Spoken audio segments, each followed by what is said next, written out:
BMG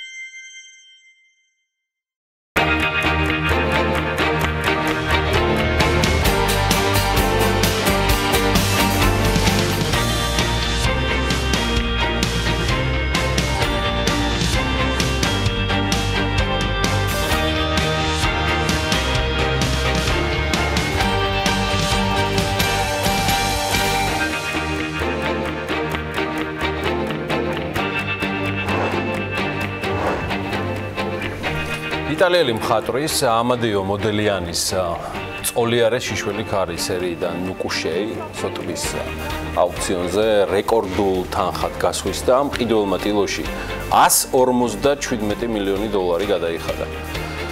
ეს ყველაზე დიდი თანხა ამ სააუქციონო სახლში დადებულ გარიგებებს შორის. წინა მფლობელმა ეს ტილო 2003 წელს თითქმის 27 მილიონ დოლარად იყიდა. დღეისთვის კი თანხა 6-ჯერ გაიზარდა. აღსანიშნავია ისიც, რომ სოტბის აუქციონზე დაფიქსირებული თანხა არ არის მოდელიანისთვის აბსოლუტური რეკორდი. მწოლიარე შიშველი ქალი, რომელიც მხატვარმა 1918 წელს შექმნა, 2015 წელს კრისტის აუქციონზე 170 მილიონ დოლარზე მეტად, 170 მილიონ 400.000-ად გასვლის და ამ დრომდე აბსოლუტური რეკორდი კვლავ ლეონარდო და ვინჩის სტილოს სამყაროს მხსნელი, ხედავთ, ეკუთვნის ეს ნამუშევარი 2017 წელს 450 მილიონ 300.000 დოლარად გაიყიდა. დილამშვიდობის ყველას. წარმატებულ და ბედნიერ დღეს გისურვებთ. მე გიორგი ისაკაძე ვარ, წარმოგიდგენთ საქმიან დილას. ეს TV პირველია, დღეს 16 მაისია, თბილი, მზიანი და მშენიერი დღე, ხო და ჩვენ შევბერეთ. სოტბის თემიდან სასოტბე ექსპონატებზე ვინაცვლებთ.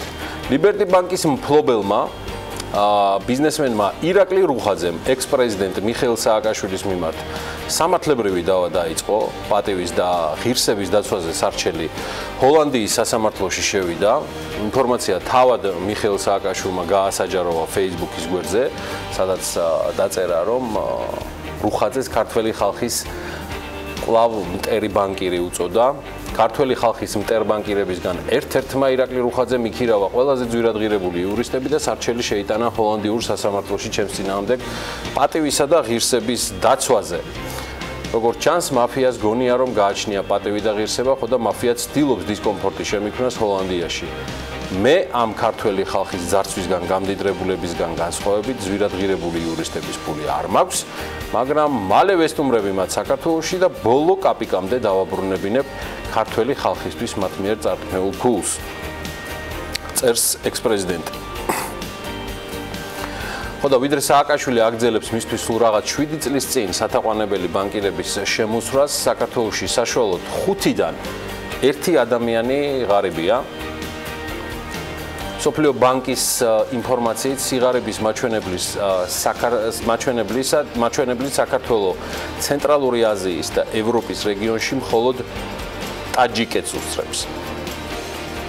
ასევე სოფლიო ბანკის მონაცემებით საქართველოში სიღარიბე უფრო მაღალია ვიდრე სომხეთში. ამასთან ბანკი აღნიშნავს, რომ საქართველოს მოსახლეობის თითქმის ნახევარი არის საფრთხის ქვეშ, რომ გაღარიბდეს. ამონარიდი სოფლიო ბანკის კვლევიდან საქართველოში წლიდან წლამდე აბსოლუტური სიღარიბის მაჩვენებელი მცირდება, ამასთან გაზრდილია საშუალო ფენა და ბოლო მონაცემებით ის მოსახლეობის 30% შეადგენს. ამასთან მოსახლეობის 47-დან 54%-მდე არის იმ ჯგუფში, რომელიც შესაძლოა სწორედ აი ამ ღარიბ ფენას შეუერთდეს. აღნიშნულ სოფლიო ბანკი იმით ხსნის, რომ მოსახლეობის უდიდესი ნაწილი ძნელად უმკლავდება ეკონომიკურ შოკებს და მაგალითად ბანკს მოყავს იგივე 2015 წელი, როდესაც ინფლაციის მატებას მოსახლეობის სიღარიბის მაჩვენებლის ცვლილება მოჰყვა. სოფლიო ბანკი აღნიშნავს, რომ საქართველოში კვლავ მაღალია მოსახლეობის შემოსავლებს შორის სხვაობა. კიდევ ერთხელ შეგახსენებთ იმ კვლევის მიხედვით, რომელიც სოფლიო ბანკმა გუშინ გამოაქვეყნა, საქართველოში ყოველი 5 მოქალაქიდან 5 ადამიანიდან 1 ღარიბია. განსაკუთრებით მნიშვნელოვანი და ყურადსაღები არის სიღარიბის ზღვარზე მყოფი რისკ ჯგუფი. სოფლიო ბანკი ანტიმონოპოლიურ პოლიტიკას შეეხო საქართველოში და პირდაპირ აღნიშნავს, რომ იგი რეგიონში ერთ-ერთი ყველაზე არაეფექტურია. იგივე მიმოხილვაში მსოფლიო ბანკის ექსპერტები პირდაპირ წერენ, რომ მიუხედავად შემუშავებული საკანონმდებლო ცვლილებებისა, კონკურენცია საქართველოში კვლავ დაბალია. და მაგალითისთვის ბანკს მსოფლიო ეკონომიკური ფორუმის რეიტინგი მოჰყავს, რომლის მიხედვითაც ქვეყნის ანტიმონოპოლიური პოლიტიკის ეფექტურობა 7 სარეიტინგო ქულიდან 3.2%-ით არის შეფასებული. და მსოფლიო ბანკი 137 ქვეყნის მონაცემს აჯამებს და მათ შორის საქართველოს რეიტინგში 112 ადგილი დაუკავებია სვაზილენდსა და კონგოს რესპუბლიკის გვერდით. საქართველოს უსწრებს თურქეთი, რომელიც 53 ადგილზეა, ასევე სომხეთი, რომელიც მე-40 ადგილზეა, აზერბაიჯანი, რომელიც 38 ადგილზეა და რუსეთი, რომელიც 93 ადგილზეა. მსოფლიოში ანტიმონოპოლიური პოლიტიკა ყველაზე ეფექტური კვლევის მიხედვით ფინეთში რჩება. მსოფლიო ბანკი აღნიშნავს, რომ საქართველოში ისეთ სექტორებში, როგორც არის მაგალითად წარმოება, მონოპოლიების წილი გაცილებით მეტია ვიდრე რუსეთსა და სომხეთში. ბაზარზე სექტორების 70%-ში კი მხოლოდ 6 ან ნაკლები კომპანია არის წარმოდგენილი. ამაზე სამსჯელოა და სერიოზულადად BMG კიდევ ბევრ ეთერს დაუთმობს ამ თემებს. ქართლის ქარის ელექტროსადგურის აქციები კი საფონდო ბირჟაზე ეტაპობრივად დაილისტება. პირველ ეტაპზე საფონდო ბირჟაზე კომპანიის აქციების არაუმეტეს 25%-ის IPO განხორციელდება და ამ მოცულობის აქციებს სააქციო საზოგადოებად გადაკეთებული ქართლის ქარის ელექტროსადგური მეწილეებისგან გამოისყიდის და საქართველოს საფონდო ბირჟაზე დალისტავს. აქციების შეძენას საქართველოს მოქალაქეებთან ერთად უცხოელებით შეძლებენ. შემდეგ ეტაპზე მოხდება ემიტენტების აქციების დარჩენილი ნაწილის, აქ არის საუბარი, რომელიც არ გათავს და ემისიის შემდეგ საჯარო შეთავაზებაც. საერთო ჯამში განიხილება ბირჟაზე კომპანიის 59%-ის განთავსება და განთავსების ნაწილი სავარაუდოდ მომავალ წელს მოხდება. საქართველოში კი ერთსულ მოსახლეზე ელექტროენერგიის მოხმარება 2009 წლიდან დღემდე ევროპასა და ცენტრალური აზიის რეგიონში ყველაზე სწრაფად იზრდება. მსოფლიო ბანკის კვლევის მიხედვით, აი ამ 9 წლიან პერიოდში, ოღონდ ეს სისხლიანი არ არის, საქართველოში ელექტროენერგიის მოთხოვნა 1.19%-ით გაიზარდა, ხოლო 2010-დან 2014 წლამდე პერიოდში კი 8.5%-ით. ამ მაჩვენებლით საქართველოს რეგიონის ყველა ქვეყანას უსწრებს ელექტროენერგიის მოთხოვნის ზრდაში და რეგიონის შემდეგ ქვეყნებში, სხვა ქვეყნებში აი ესეთი მაჩვენებელი იყო.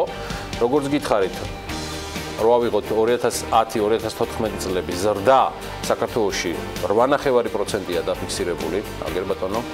ყირგიზეთში 7.7%, აზერბაიჯანში 6.1%, ყაზახეთი 4.6%, ალბანეთი 4.6%, თურქეთი 4.2%, სომხეთი 3.4%, ბოსნია, ჰერცეგოვინა 3.1%, თურქმენეთი, ბელორუსი და პოლონეთი 2.6% და 2%-ის ზრდის ფიქსირებით ელექტროენერგიის მოხმარებაზე. მსოფლიო ბანკი ელექტროენერგიის მოთხოვნის ზრდას ასევე კრიპტოვალუტების მაინინგსაც უკავშირებს და ბანკის კვლევის მიხედვით ჩინა მეურნეობების 5% ჩართულია კრიპტოვალუტების მოპოვებასა და ინვესტირებაში. ბანკი აღნიშნავს, რომ მაინინგიდან მიღებულმა შემოსავლებმა შესაძლოა დიდი კონტრიბუცია გააქვეყნოს ქვეყნის მთლიან შიდა პროდუქტში, მიუხედავად იმისა, რომ მსგავსი შემოსავალი შესაძლოა არც იყოს ოფიციალურად რეგისტრირებული, ამასთან ბანკი მიუთითებს, რომ კრიპტოვალუტებში ინვესტირება პირდაპირ უცხოური ინვესტიციების მოზიდვასაც უწყობს ხელს. ბანკის ჯგუფის აღმასრულებელმა დირექტორმა მორიგი შეფასება ასევე პრემიერ-მინისტრთან შეხვედრის შემდეგ გააკეთა და აღნიშნა, რომ მსოფლიო ბანკი მზად არის მომავალშიც დაუჭიროს მხარი საქართველოს მთავრობის მიერ მიმდინარე და დაგეგმილი რეფორმების წარმატებით განხორციელებას, მთავრობის ადმინისტრაციის პრესსამსახურის ინფორმაციით, მსოფლიო ბანკის ჯგუფის აღმასრულებელ დირექტორთან და ბანკის წარმომადგენლებთან საქართველოში ამ შეხვედრას თავად ფრენკ ჰემსკერთან ესწრებოდა ყურადღება სწორედ სამომავლო პროექტებზე გამახვილდა. ბანკის მხარდაჭერით და ფინანსური მხარდაჭერით ცხადია 2019-22 წლებში ბევრი სხვადასხვა პროექტი განხორციელდება. აღინიშნა, რომ სამომავლო თანამშრომლობის სტრატეგია, რომელიც ამჟამად მუშავდება საქართველოს რეფორმების 4 პუნქტიან გეგმასთან სრულ სინქრონში და თანხვედრაში იქნება. მსოფლიო ბანკი საქართველოში 25 წლიანი თანამშრომლობის განმავლობაში 100-ზე მეტ პროექტში დაახლოებით 4 მილიარდ 300 მილიონი დოლარის მოცულობის ინვესტიცია აქვს განხორციელებული. ამავე შეხვედრას ფინანსთა მინისტრი, ინფრასტრუქტურის მინისტრი და პირველი ვიცე-პრემიერიც ესწრებოდნენ. ეს არ იყო ერთადერთი შეხვედრა, სადაც გუშინ პირველმა ვიცე-პრემიერმა მონაწილეობა მიიღო. იგი ასევე საქართველოს-უზბეკეთის პირველ ბიზნეს ფორუმსაც დაესწრო. ბიზნეს ფორუმში მონაწილეობა ორივე ქვეყნის ბიზნეს სექტორის წარმომადგენლებმა საფინანსო, ავია, სარკინიგზო, სამშენებლო, სატრანსპორტო, ტურისტული, მსუბუქი მრეწველობის და, რა ვიცი, ფარმაცევტული, ელექტრო, სამშენებლო მასალების სფეროებიდან მიიღეს. მოდი მოусმინოთ ვიცე-პრემიერს.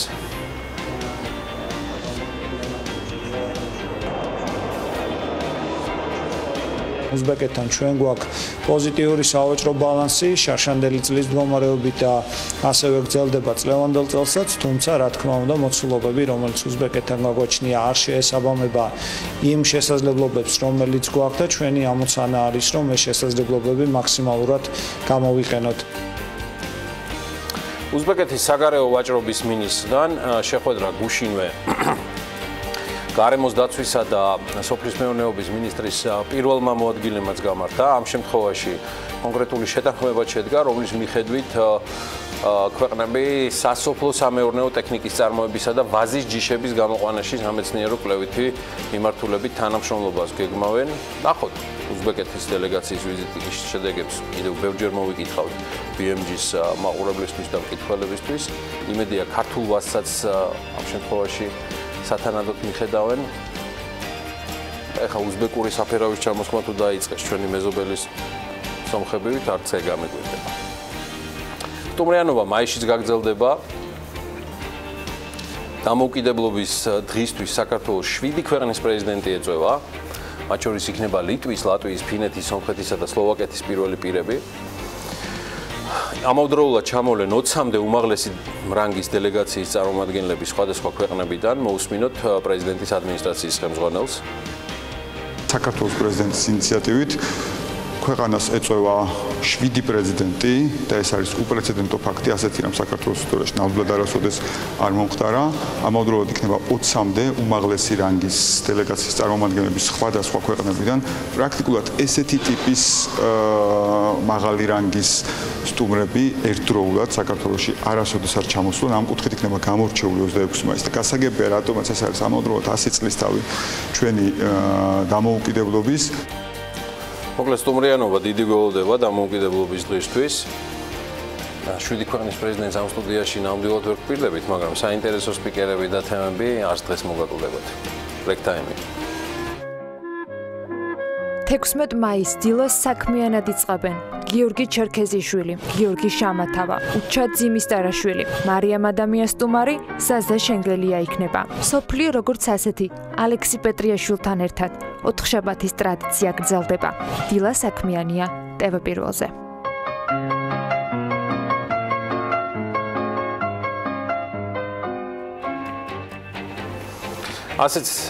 ასეც ხდება, საკმაოდ საინტერესო, დახუნძლული და იმავდროულად BMG Forbes-ული ეთერი გვერდის. ეს კი წარმოუდგენელია ანა ლაპიაშვილის გარეშე, მე მას მივესალმები, ანა დილამშვიდობის. დილამშვიდობის, რა ხდება დღეს ჩვენ თავს საბადოში? სტუმარ მასპინძლობის თემა არ კარგავს აქტუალობას, მით უმეტეს რომ საქართველოში მუდმივად პოპულარულია. გუშინ მაგალითად საქსტატმა უცხოელ ვიზიტორთა 3 წლიანი მოკვლევის შედეგები გამოა, ქვეყნა რომელიც მსოფლიო ტურიზმის საერთაშორისო ორგანიზაციის მეთოდოლოგიით 2014 წლის მესამე კვარტლიდან ტარდებოდა. ამ კვლევის ფარგლებში ჯამში სასაზღვრო გამშვებ პუნქტებზე დაახლოებით 12000 ვიზიტორია გამოკითხული.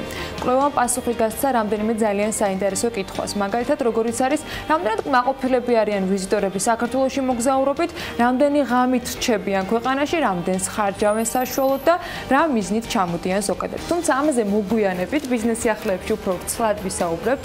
იქამდე სოტბის თემას უნდა გამოვეხმაო, რომ არ მინდოდა რომ უკომენტარო დამეტოვებინა და ჩემის მხრივ Forbes-ის განახლებულ რეიტინგს გადავწყვეტები. ყველაზე ყველაზე გავლენიანი ადამიანების რეიტინგი გამოაქვეყნა ყველაზე გავლენიანმა ბიზნეს გამოცემამ, რომელთა შორისაც 35 სხვადასხვა ბიზნესის მფლობელი პირია.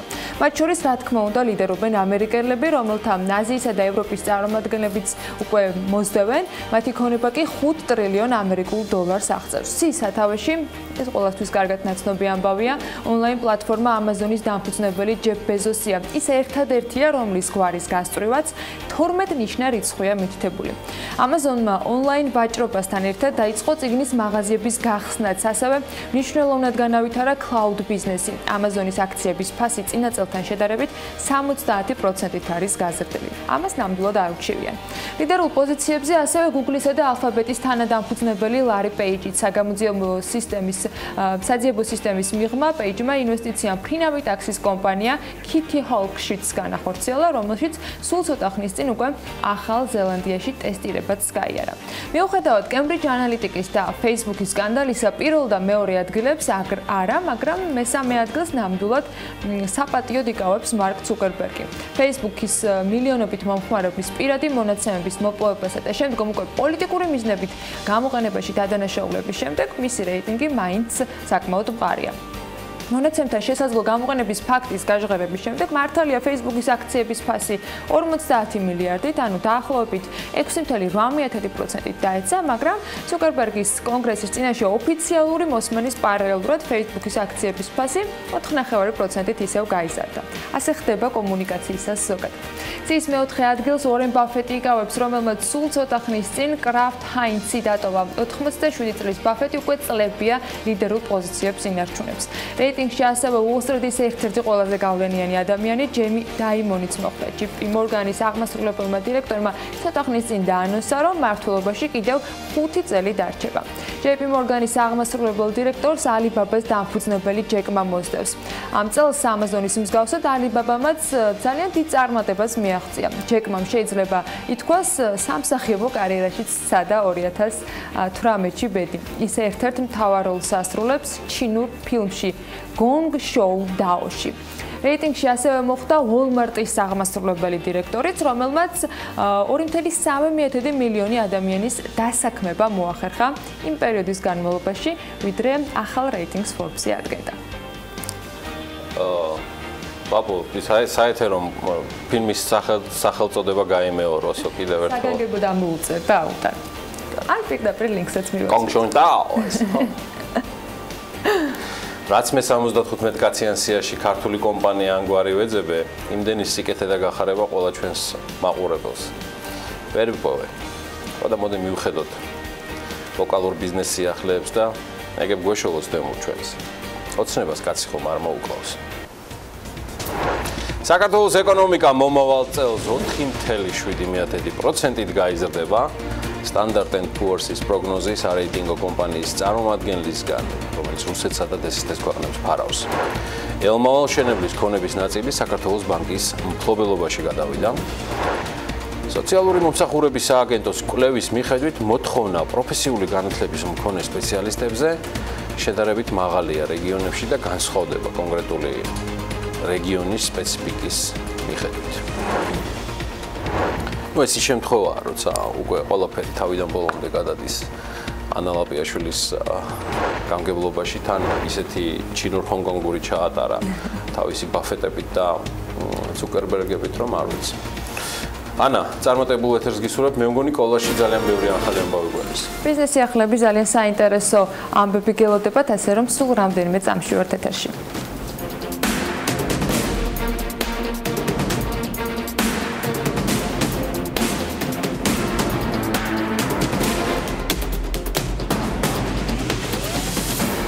ინვესტორთა საბჭო უცხოელებზე მიწის მიყიდვის კანონპროექტის დასრულებას ივნისისათვის ელოდება. EBRD-ის რეგიონული დირექტორის ბრუნო ბალვანერას თქმით, ეს არის კაცრი მიდგომა, რაც დღეს არსებობს და მეტი მოქნილობა იქნება საჭირო. ამისთვის ბალვანერა განმარტავს, რომ საჭიროა გამონაკლისების დადგენა კანონის დონეზეც.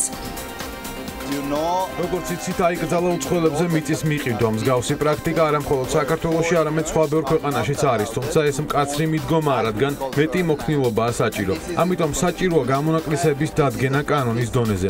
ინვესტორთა საბჭო მუშაობს პარლამენტთან და მთავრობასთან ერთად, თუ რა შემთხვევაში უნდა დადგინდეს გამონაკლისები უცხოელებისთვის.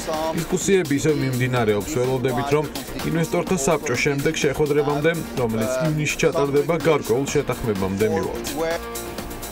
საქართველოს ეკონომიკა მომავალ წელს 4.7%-ით გაიზრდება. ეს უკვე BMG-სთან საერთაშორისო სარეიტინგო კომპანია Standard & Poor's-ის წარმომადგენელმა რუსეთსა და DST-ს ქვეყნებში გააკეთა. ის ასევე ამბობს, რომ საქართველოს უკვე შესამჩნევია გლობალურ ინვესტორებს შორის. საქართველოს უკვე შესამჩნევია გლობალურ ინვესტორებს შორის. მისი მთავარი გამოწვევაც დღეს ესაა. აქ დიდი ხანია მუშაობდა რამდენიმე კომპანიას ვანიჭებთ რეიტინგს. მათ შორის ხდება ქვეყნისთვის სუვერენული რეიტინგის მინიჭება, რომელიც დღეს BB- დონეზეა. ვფიქრობთ, საქართველოს პოზიტიურ ისტორიას ყვება. რეიტინგი სტაბილურია. ჩვენი პროგნოზით მიმდინარე წელს ეკონომიკა 4%-ით გაიზრდება. მომდევნო წელს კი MŠP-ს ზრდა 4.7%-ამდე დაჩქარდება. უნდა ვიყოთ ძალიან ფრთხილები, როდესაც საუბარია საბანკო სექტორზე. ასეთი იყო შეფასება PMCG-ის ხელმძღვანელის მხრიდან ლექსო ალექსიშვილისგან ახალი საბანკო რეგულაციების შესახებ, რომელიც მოსახლეობის ნაწილს სესხებზე ხელმისაწვდომობას უზღუდავს. შეფასებები საბანკო რეგულაციებთან დაკავშირებით გუშინ ბრუნო ბალვანერამაც გააკეთა.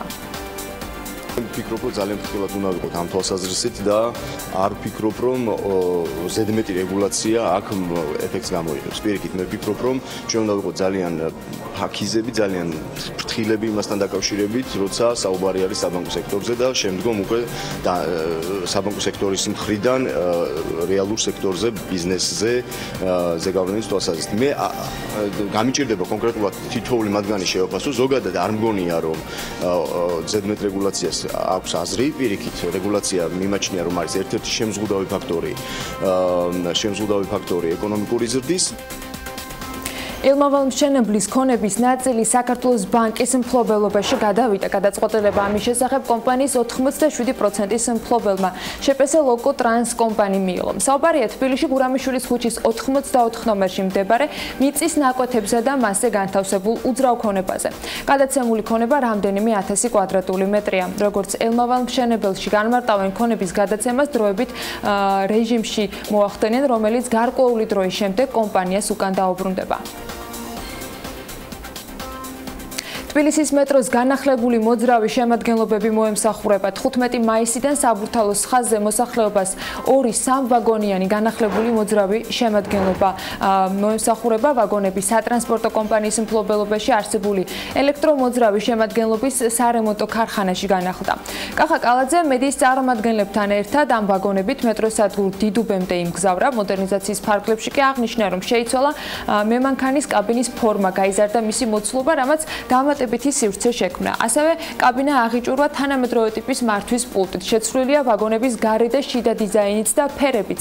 სალონში კი ძველი სანათები ახალი დიოდური სანათებით ჩანაცვლდა. ვაგონებში ასევე დამონტაჟებულია შიდა და გარე კამერებიც. მგზავრების კომფორტულად გადაადგილებისათვის კი ვაგონებში სპეციალური მონიტორები და მობილური მოწყობილობების დასატენი USB შესაერთებლები დამონტაჟდა. ძველი ტიპის მექანიკური დეტალების სრულად არის თანამედროვე სტანდარტების მიკროპროცესორული სქემებით აღჭურვილი.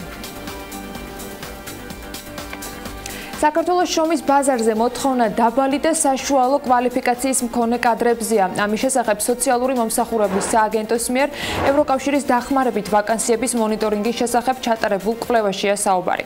კვლევა ქვეყანაში პირველად ჩატარდა და ის 2017 წლის ნოემბერში დაიწყო. ამ კვლევის შედეგებით ირკვევა, რომ მოთხოვნა პროფესიული განათლების მქონე სპეციალისტებზე შედარებით მაღალია რეგიონებში და განსხვავდება კონკრეტული რეგიონის სპეციფიკის მიხედვით. შეუსებელი ვაკანსიების უმრავლესობა კი მოითხოვს პროფესიულ განათლებას. ეროვნულ დონეზე უხეში განზოგადებით, რომ თქვათ, დასაქმების 58% სამუშაოს მაძიებლისაგან ითხოვს საბაზისო განათლებას, 25% პროფესიულ განათლებას, მხოლოდ 9% უმაღლეს განათლებას და 8% განათლებას მნიშვნელობას საერთოდ არ ანიჭებს. კვლევის შედეგების მიხედვით არსებობს რამდენიმე მიზეზი, რომელთა გამოც დამსაქმებლებს წარმოექმნებათ პრობლემები ვაკანსიების შევსებასთან დაკავშირებით. კანდიდატებს ან არ გაუვლიათ შესაბამისი ტრენინგები და აკლიათ კვალიფიკაცია, ან რეგიონში არ არსებობს გარკვეული უნარჩვევების მქონე სამუშაო ძალა.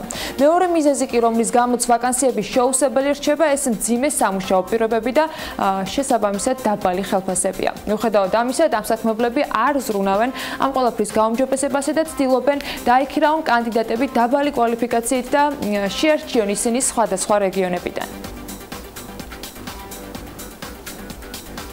ანაკლის სპორტთან მისასვლელი ინფრასტრუქტურის საპროექტო დოკუმენტაციის მოსამზადებლად ტენდერი კიდევ ერთხელ გამოცხადება. ამის შესახებ BMG-სთან გზების დეპარტამენტის ხელმძღვანელი და ინფრასტრუქტურის მინისტრის პირველი მოადგილე აცხადებს. საუბარია 11 მილიონი ლარის ღირებულების ტენდერზე, რომელიც თებერვალში ერთხელ უკვე გამოცხადდა. თუმცა ერთ-ერთმა პრეტენდენტმა კომპანია GT-მ გზების დეპარტამენტი დისკრიმინაციაში და არაკონკურენტული გარემოს შექმნაში დაადანაშაულა. კომპანიის პრეტენდენტების გამოცდილების კუთხით არსებულ მოთხოვნებს უკავშირდებოდა. ირაკლი ქარსელაძე კი ამბობს, რომ ტენდერი ხელახლა გამოცხადდება და ახალი სატენდერო მოთხოვნები პრეტენზიების საბაბი აღარ გახდება. სახელმწიფო მხრიდან აღებული ვალდებულებების შესრულების ვადებთან დაკავშირებით კომენტარი ანაკლიასითის აღმასრულებელმა დირექტორმაც გააკეთა. საუბარი იყო გამოცდილების არეალზე. ამ შემთხვევაში ჩვენ მაღალი ინტერესიდან გამომდინარე კიდე სხვა დაზუსტებების გათვალისწინებით, რა თქმა უნდა, მივიღეთ ის გადაწყვეტილება, რომ ხელახლა გამოცხადდება და ამ შემთხვევაში ვფიქრობთ, რომ აღუხრილი იქნება ყველა, ასე ვთქვათ, საპრეტენზიო საბაბი და რეალურად შედეგად მივიღებთ გამარჯვებულ ღირსეულ კომპანიას, რომელიც მოახდენს ამის პროექტებს. ჩვენ გვაქვს ერთი და იგივე ვადები, ესე რომ ვთქვათ, რა თქმა უნდა, თუ პორტი აშენდა და გზა და რკინიგზა არ იქნება, შესაბამისად ეს ვერ დაუკავშირდება ეროვნული ინფრასტრუქტურას, ამიტომ ამის გარეშე წარმოუდგენელი არის. აქედან გამომდინარე, ჩვენ ძალიან მჭიდროდ თანამშრომლობთ ინფრასტრუქტურის სამინისტროსთან და ეკონომიკის სამინისტროსთან, რათა ამ ესე რომ ვთქვათ, დათმულ ვადებში როგორც ჩვენი მხრიდან პასუხისმგებლობა, რაზეც გვაქვს აღებული შევასრულოთ, ასევე სახელმწიფოს მხრიდან მოხდეს ამ ინფრასტრუქტურული პროექტების განხორციელება. 2015-17 წლებში ხე-ტყის უკანონო ჭრის შედეგად გარემოსათვის მიყენებული ზიანი 8 მილიონ ლარად შეფასდა, ხოლო დაკისრებული ჯარიმა 2.800.000 შეადგენდა. ეროვნული სატყეო სააგენტოს მიერ 2017 წლის 10 თვეში ხე-ტყის უკანონო ჭრის 2110 ადმინისტრაციული და 795 სისხლის სამართლის ფაქტია გამოვლენილი. წინა წლებში სტატისტიკასთან შედარებით სისხლის სამართლის დანაშაულის ნიშნის მქონე ჭრა თითქმის გაორმაგებულია. რაც შეეხება დაკისრებული ჯარიმების ოდენობას 2017 წლის 10 თვეში 620.800 ლარი შეადგინა, ხოლო 2016 წელს მთელი წლის განმავლობაში მხოლოდ 416.000 ლარის ჯარიმა გაიწერა. 2015 წელს ჯარიმების ოდენობა 393.600 არ აღემატებოდა. კვლევა საქართველოს ღია მონაცემების ლაბორატორიის მიერ არის ჩატარებული.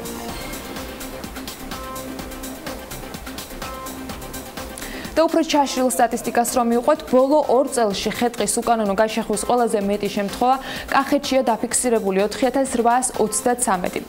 მეორე ადგილს სამცხე-ჯავახეთი იკავებს 3264 შემთხვევით. მესამეზე კი იმერეთია 2239 უკანონოდ გაჩეხილი ნარგავით. ხე-ტყის უკანონო ჭრა სატყეო სააგენტოსთან ერთად გარემოს დაცვითი ზედამხედველობის დეპარტამენტიც აკონტროლებს. გამოვლენილ დარღვევებს შორის არის დაცულ ტერიტორიებზე გაჩეხილი ნარგავების უკანონო ჭრის ფაქტებიც. დანაშაულის ყველაზე მეტი შემთხვევა კი ბორჯომ-ხარაგაულის ეროვნულ პარკში ფიქსირდება. თბილისის ეროვნულ პარკში 38 ხე მოიჭრა, ალგეთის ეროვნულ პარკში 23, ხოლო კოლხეთის ეროვნულ დაბლობზე და იქ მდებარე პარკში 14 ხე. სულ ბოლო 3 წელში დაცულ ტერიტორიებზე ხე-ტყის უკანონო ჭრის 350 ფაქტია დაფიქსირებული, მათ შორის 120 შემთხვევა გასული წლის დასაწყისიდან ოქტომბრამდე პერიოდში მოხდა, რისთვისაც 115.000 ლარის ოდენობის ჯარიმა გამოიწერა.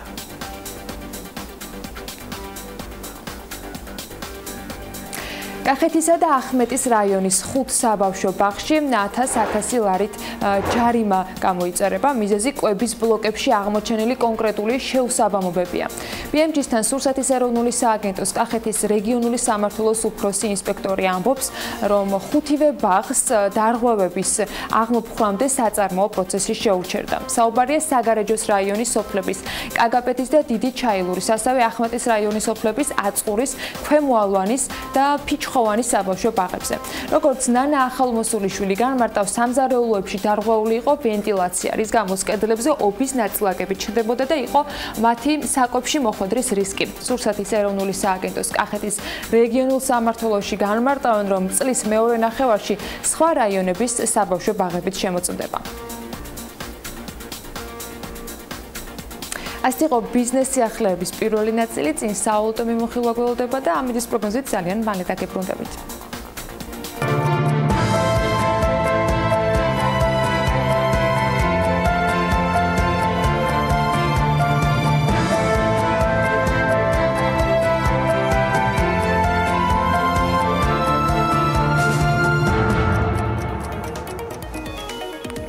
ანას მადლობა. ლარი 2.53 თეთრის ნიშნულზეა, იგი კიდევ მან გაიმყარა პოზიციები დოლართან მიმართებაში, როგორც მოსალოდნელი იყო. ევრო 2 თეთრზე მეტით გაიაფთა და მისი შეძენა უკვე 2 ლარად და 90 თეთრად არის შესაძლებელი. გაუფასურებულია ლირაც, თურქული ლირა 55 თეთრი ღირს და ფუნტ სტერლინგის ფასი 3 ლარი და 29 თეთრია.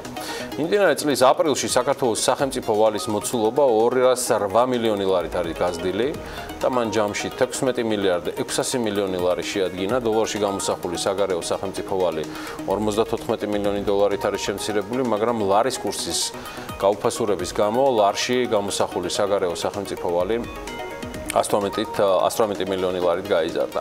აპრილში საშინაო სახელმწიფო ვალი 90 მილიონი ლარით გაიზარდა. ასევე 30 აპრილის მდგომარეობით საგარეო სახელმწიფო ვალი 12 მილიარდ 900 მილიონი ლარი გახლავთ და აქედან ხოლო საშინაო სახელმწიფო ვალი 3 მილიარდ 600 მილიონი ლარია. საქართველოს საგარეო სახელმწიფო ვალი 72% საერთაშორისო ორგანიზაციებზე მოდის, მათ შორის საქართველოს ყველაზე დიდი ვალი 4 მილიარდ და 700 მილიონი სწორედ მსოფლიო ბანკის მიმართ აქვს. ქვეყნების მიხედვით კი საქართველოს ყველაზე მეტი ვალი კვლავ რჩება ანგელა მერკელის არა გერმანიის 720 მილიონი ლარი, შემდეგ მოდის იაპონია 532 მილიონი ლარი, თან ლარებში ითხოვენ ვალს. საქართველოს სახელმწიფო ვალი მთლიანი შიდა პროდუქტის მიმართ დაახლოებით 53%-ია 2016 წელს.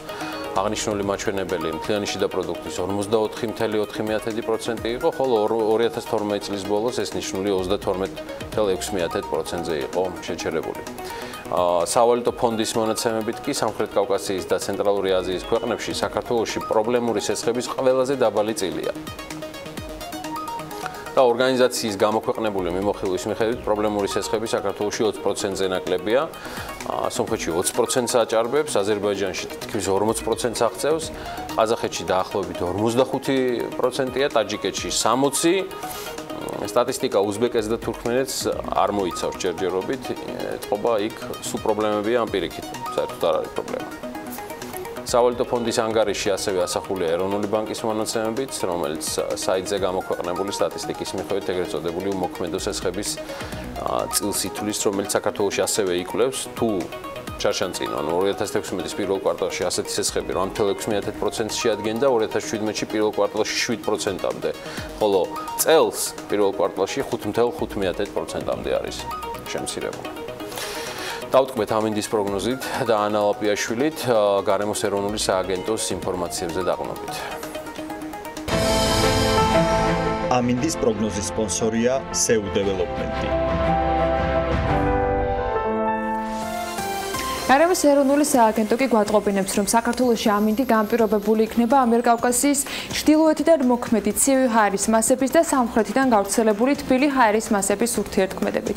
მოსალოდნელია დროგამშვებით ღრუბლიანობის მომატება, ზოგან ხანმოკლე წვიმას ველოდებით ელჭექით და აღმოსავლეთ საქართველოში შესაძლოა იყოს სეტყვა, ციქრონებს ცვალებადი მიმართულების ქარი. სოხუმში 26 გრადუსი იქნება, ბათუმში დღის განმავლობაში მაქსიმალური ტემპერატურა ასევე 26 გრადუსი დაფიქსირდება, ქობულეთში 25, ფოთში ასევე 25, ქუთაისში 28 გრადუსი იქნება. ზუგდიდშიც 28 გრადუსია მოსალოდნელი, ოზურგეთში 27, ონში დღის მეორე ნახევრიდან ხანმოკლე წვიმას ველოდებით და 24 გრადუსს, გორში უნალექოდ ჩაევლის დღე და 28 გრადუსი იქნება, ცხინვალში 27 გრადუსი დაფიქსირდება და მარნეულში 28. აქაც დღის მეორე ნახევარში ხანმოკლე წვიმას ველოდებიან. რუსთავში შესაძლოა იწვიმოს დღის მეორე ნახევარში და მაქსიმალური ტემპერატურა იქნება 28 გრადუსი, ახალციხეში 26 6 გრადუსი დაფიქსირდება, წვიმასთან ერთად ელჭექიც მოსალოდნელია საღამოსკენ, ბორჯომშიც მცირე ნალექი იქნება და მაქსიმალური ტემპერატურა 27 გრადუსს მიაღწევს. ბაკურიანში ჰაერი 20 გრადუსამდე გათბება და წვიმა და ელჭექი არის მოსალოდნელი ხანმოკლე დროით. ახალქალაქში 18 გრადუსი იქნება და აქაც დღეს მეორე ნახევრიდან იწვიმებს.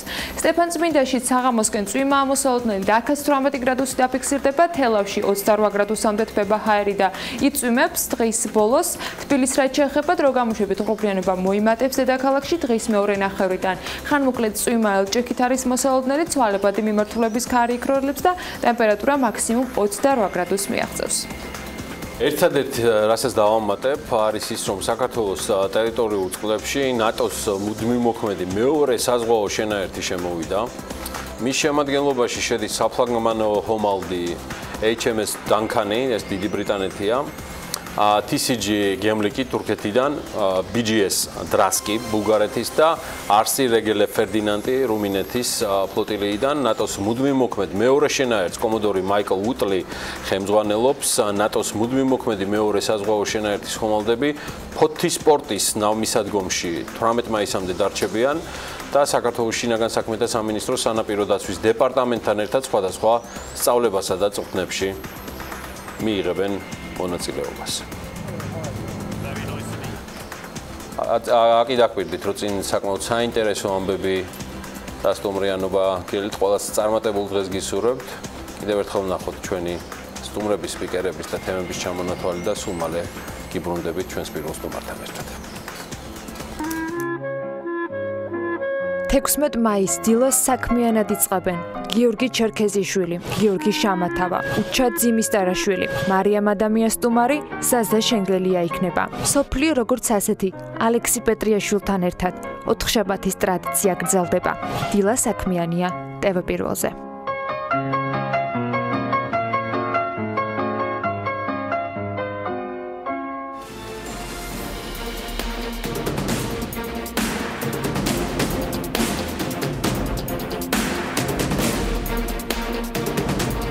თბილისში G Motors-ის ავტომობილების მომსახურების ქსელი გაიხსნა, რომელიც სტარტს ერთიანად 3 სერვის ცენტრით იღებს. კომპანიის დამფუძნებლების ინფორმაციით, ეს მხოლოდ დასაწყისია და მომავალში სწრაფი განვითარების რამდენიმე ეტაპზე უწყვეტად მომხმარებლებისათვის განსაკუთრებით მნიშვნელოვან პირობებს იაფ, სწრაფ და საიმედო მომსახურებას აანონსებენ. მასპინძლობთ გიორგი შამათავას, G Motors-ის გენერალურ დირექტორს. მოგესალმებით, მადლობა სტუმრობისათვის. სამი სერვის ცენტრი ერთად არ არის პატარა დასაწყისი, დავიწყოთ იმდენ რა ლოკაციები შეარჩიეთ და რატომ გაწყოთ, რომ ერთდროულად 3 ვთქვათ სერვის ცენტრი შემოსულიყავით ბაზარზე? პირველ რიგში მივესალმები თქვენს მაყურებელს. მინდა აღვნიშნო, რომ პირველ რიგში რაც არის ხაზგასასმელი და ჩვენთვის საამაყო ის არის, რომ დაახლოებით 8 თვის წინ გაჩნდა 100%-ით ქართული იდეა და შემდეგ 100%-ით ქართული ინვესტირება მოხდა ჩვენი მხრიდან და ჩვენი პარტნიორების მხრიდან.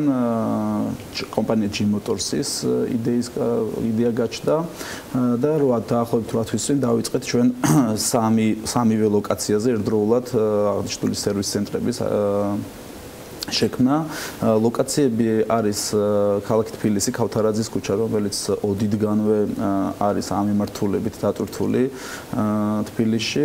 მეორე ლოკაცია არის თბილისში გობრუნიძის ქუჩა, რომელიც ასევე არის საკმაოდ დიდი ტრაფიკის გამტარებელი ქუჩა და სანაპიროზე მარშალ გელოვანის ერთ ნომერში. ლოკაციები იქნა შერჩეული, რა თქმა უნდა, იმ ტრაფიკიდან გამომდინარე, რომელიც ამ ლოკაციებზეა, ან ჩვენი მთავარი პრიორიტეტი იყო მოსახლეობის რაოდენობა და იმ კორპორატიული პოტენციური კლიენტების რაოდენობა, რომლებიც აღნიშნულ ლოკაციებთან იქნებოდნენ ახლოს. ანუ ტრაფიკი იყო დათვლილი, იყო რაღაცა ისტორიული, ეგრეთ წოდებული მემკვიდრეობითი მომენტი და მხოლოდ ამ პრინციპით შეიგო, რაღაც კვლევა უძღვოდა, ხო? ეს იყო ჩვენი მთავარი ამსაული წერტილი, ასე ვთქვათ, ჩვენს გუნდს ზოგადად ორი სიტყვით ვიტყვი G Motors-ის იდეის შესახებ, ჩვენს გუნდს ამ მიმართულებით მუშაობის მრავალწლიანი გამოცდილება განხილება აქვს ჩვენ სხვადასხვა კომპანიებში ტოპ მენეჯერის პოზიციებზე მუშაობდით სხვადასხვა საერთაშორისო ფრანჩაიზებში, რომელიც საქართველოში არის ან იყო წარმოდგენილი.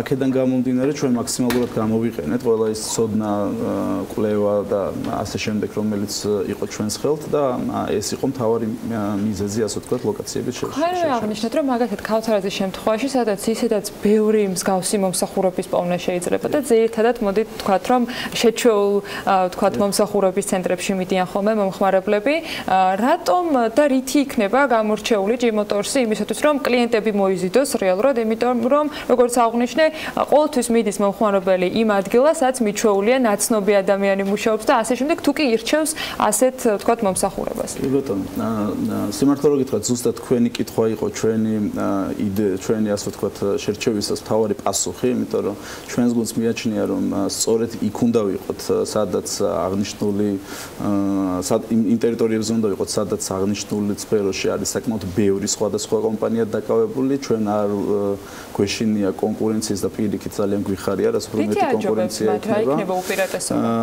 უპირატესობა შემიძლია ჩამოთვალო, პირველ რიგში თვითონ იდეა G-Motors-ის ისევ იდეისკენ მივდივარ, იმიტომ რომ ვფიქრობ, რომ ჩვენი უპირატესობა მთავარი სწორედ იმ იდეაშია, რაც ჩვენ შევქმნით, უმეტესად ორგანიზებულ ავტოსერვისებში, რომელიც საქართველოშია წარმოდგენილი, ჩვენ ვხედავთ ან ექსკლუზიურობას სხვადასხვა საერთაშორისო კომპანიის, ან ფრანჩაიზებს, რომელიც იწვევს სხვადასხვა შეზღუდვებს პროდუქციის თუ მომსახურების ასორტიმენტის კუთხით. ჩვენ შევქმნით 100%-ით ქართული ბრენდი, ყველაზე მეტი დრო და ენერგია დაუთმეთ ისევე როგორც რესურსები თვითონ ბრენდბუქის შექმნას და G-Motors-ში გავაერთიანეთ თითქმის ყველა პროდუქტი სხვადასხვა სეგმენტში, რომელიც კი შეიძლება იყოს ამემართულებით წარმოდგენილი. თქვენ მომსახურებით ყველა ტიპის, ყველა მარკის ავტომობილს, როგორც მივხვდი, ამსაუბნი და რა სერვისები იქნება მასში გაერთიანებული? ესე იგი, ჩვენთან არის ყველა სახის ექსპრეს მომსახურება, რაც გულისხმობს, რომ ნებისმიერი სახის პროდუქტი ან მომსახურება, რომელიც ესაჭიროება ავტომობილს, მოტოციკლს, მოპედს პერიოდულად, ისევე როგორც მარტივი საწვავის ჩასხმა, შესაძლებელი იქნება ჩვენთან აღნიშნული პროდუქტები ახლით შეიცვალოს, შეიძინონ ეს პროდუქტები და გაუწიოთ შესაბამისი მომსახურება. შეძენასაც ადგილზე მოახერხებენ? რა თქმა უნდა, ჩვენ სამივე ლოკაციაზე ერთი და იგივე მომსახურება და ერთი და იგივე სამივე ლოკაციაზე ამ ეტაპზე რაღაც სათავო ოფისივით გამოყავთ რომელიმე. ესე იგი, სათავო ოფისივით გამოვყოფთ ქავთარაძის ობიექტს, იქიდან გამომდინარე, რომ არის ძალიან დიდი შოურუმი წარმოდგენილი, დამატებით ინოვატორები ვიყავით და პირველები ბაზარზე, რომლებიც ქავთარაძის ობიექტზე იმ ფართიდან გამომდინარე, რომელიც ადგილზე გქონდა შევქმნით, საკმაოდ დიდი მოსაცდელი არეა, რომელშიც მომხმარებელს თავასობთ ბილიარდს მაგალითად, რომელიც ძალიან ლამაზად გამოიყურება, რა ძველ საბჭოთა მანქანაში ჩავდეთ ეს ბილიარდი, ბავშვთა მოსაცდელს, სადაც ჩვენი მომხმარებლების შვილებს შეეძლებათ, რომ სხვადასხვა მანქანების აპარატებზე ითამაშონ ამ პერიოდში, უახლოეს პერიოდში მოგეხსენებათ სოფლიო ჩემპიონატი იქნება და თავაზობთ მომხმარებლებს იმ პერიოდებში, როცა ფეხბურთი შეიძლება რომ ერთად ნახოთ, ვუყუროთ დიდ ეკრანზე, საკმაოდ დიდ ტერიტორიაზე ფეხბურთს და ასე შემდეგ. აქედან გამომდინარე, მე ვფიქრობ, რომ ესეც იყო სიახლე და ჩვენ შევქმნით დისკომფორტი, რაც დროს უკავშირდებოდა და ლოდინს ეს მომენტიც მოხსნით. კი ბატონო, ანუ ჩვენთან შემოსული მომხმარებლები ამ ეტაპისთვის უკვე 10 მაისს გავიხსენეთ ჩვენ და ამ ეტაპისთვის დაახლოებით საშუალოდ არის 50-60 მომხმარებელი დღეში, მინიმუმ ნახევარი საათიდან 40 წუთი ესაჭიროება მას იმისთვის, რომ ჩვენ შევუკეთოთ მას თავისი ავტომობილი ან შევუცვალოთ ძველი ნაწილები ახლით, მაქსიმალური დრო არის დაახლოებით 2 საათი, იმიტომ რომ ჩვენ თვითონვე ჩვენს პაკეტში შევშოვებთ. უმეტესობა გათვლილი არის მამაკაც მძღოლებზე. არა მარტო მამაკაც მძღოლებზე, პირიქით თქვენ რო ნახოთ ჩვენი ბრენბუქი საერთოდ მთავარი მოწინავე ფერები არის ყვითელი და იასამნისფერი, რაც უფრო მეტად ქალბატონებზე იყო გათვლილი. ჩვენ გვაქვს არაერთი გასართობი ისევე როგორც მაგალითად ჟურნალები, სხვადასხვა გასართობი, ასე ვთქვათ, დროის გასაყვანი აქსესუარები ქალბატონებისთვის. ჩვენ არა მარტო ეს დაყოფა გავაკეთეთ, ჩვენ ვართ ამ ტერიტორიაზე პირველები ვინც დააყენა ელექტროდამტენი და სრულიად უფასოდ მომსახურებით და ეს პირადად ჩვენი კომპანიის გადაწყვეტილება იყო რომ ელექტრომობილებს მოხდება ელექტრომობილები უფასოდ დამუხტვა კი ბატონო ასევე გვაქვს რა თქმა უნდა სერვისები ელექტრომობილებისთვის ზუსტად აი დღეს კარგად დაემთხვა რომ დღეს დავამატეთ მოპედები და დღეიდან გაიყიდება G-Motors-ის სერვის ცენტრებში სხვადასხვა სახის მოპედები ისევე როგორც ძალიან ხელმისაწვდომი კარგი ბრენდები, ასევე პრემიალური პროდუქტები, რომლებსაც ვთავაზობთ ჩვენს მოხალისეებს. თუმცა, ბოლოსკენ რეზუმირება რო გავაკეთოთ, გიორგი, თქვენი მთავარი გზავნილი გარდა სამი ახალი ლოკაციისა არის ის, რომ ბრენდებზე მიუხედავად იმისა, რომ თქვენი ჯგუფი ძალიან ბევრ ფრანჩაიზინგს და ფრანშიზას ფლობს, ყველანაირი შეზღუდვა მოხსენით ფაქტიურად და ნებისმიერი მარკის ავტომობილს ემსახურებით. კი ბატონო, ზუსტად ეს არის, რომ ჩვენ ნებისმიერი პროდუქტის მიმართულებით და ნებისმიერი მომსახურების კუთხით მოხსენით ყველანაირი შეზღუდვა. აქედან ეს იყო ზუსტად იდეა, რომ ჩვენ გვეთანამშრომლობთ ისევე როგორც ჩვენი კომპანია არის დაკავებული იმპორტით ამ პროდუქტების, ასევე ჩვენ თანამშრომლობთ არაერთ ადგილობრივ იმპორტიორთან, რომელიც არის ჩვენი ოფიციალური დილერი, ასე ვთქვათ, და მათგან ვღებულობთ ამ პროდუქტებს, რაც ასევე ფიქრობ და ჩვენი გამოცდილებით არის საქართველოსთვის სიახლე, იმიტომ რომ უმეტეს შემთხვევაში ამ სფეროში იყო შემდეგი პროცესი, რომ ადამიანები ახდენდნენ იმპორტს და მერე ამ იმპორტული პროდუქტის თავისივე ლოკაციებზე გაყიდოს. ჩვენ შევქმნით და ყველაზე დიდი დეპი, ასე ვთქვათ, და ყველაზე დიდი ნიშა იყო დარჩენილი რიტეილში, სადაც შეიძლებოდა რომ პროდუქტი გაყიდულიყო. აქედან გამომდინარე ჩვენ შევქმნით ლოკაციები, სადაც ნებისმიერ იმპორტიორს შეუძლია დავსვამსა დავასრულებთ. თქვენ ახსენეთ ექსპრეს მომსახურება, გრძელვადიან მომსახურებას, რაც შეეხება მაგალითად როგორც არის მანქანების შეღებვა, სხვადასხვა მსგავსი ტიპის მომსახურებები ამ სერვისის დამატებას თუ აპირებთ. ჩვენი ზოგადად იდეა არის რომ ვაკეთოთ ყველაფერი ახალი და ზოგადად ვემხრობით იმას რომ რაც შეიძლება მალე განახლდეს ავტოპარკი. აქედან გამომდინარე ჩვენ ავირჩიეთ გვეკეთებინა მხოლოდ მომსახურების და ახალი პროდუქტებით შეცვლის სერვისი. ჩვენ ახლავე გარანტირებით შემიძლია ვთქვა, რომ არასოდეს არ დავამატებთ აღდგენას პროდუქტების, შეკეთებას და ასე შემდეგ. აქედან გამომდინარე ეს არ არის ჩვენი პროფილი და წარმატებები, გიორგი, წარმატებები. დიდი მადლობა, დიდი მადლობა წარმატებები თქვენ. გიორგი შამათავა იყო ჩვენთან ერთად, იგი G-Motors-ის გენერალური დირექტორია. ჩვენ ბევრჯერ მოგიყვებით კიდევ ამ კომპანიის წარმატებების შესახებ. ამასობაში კი ვიდრე სტუმარს გავაცილებთ, მარველის ახალმა შურისმაძიებლებმა სრულიად ყველა რეკორდი მოხსნა მსოფლიოში შემოსავლების მიხედვით. თურქული ლირა ამასობაში გაუფასურების ახალ მაქსიმუმზეა. მოდი ერთად მოვისმინოთ ლევან თაღიაშვილის უცხოური ამბების კოლაჟს.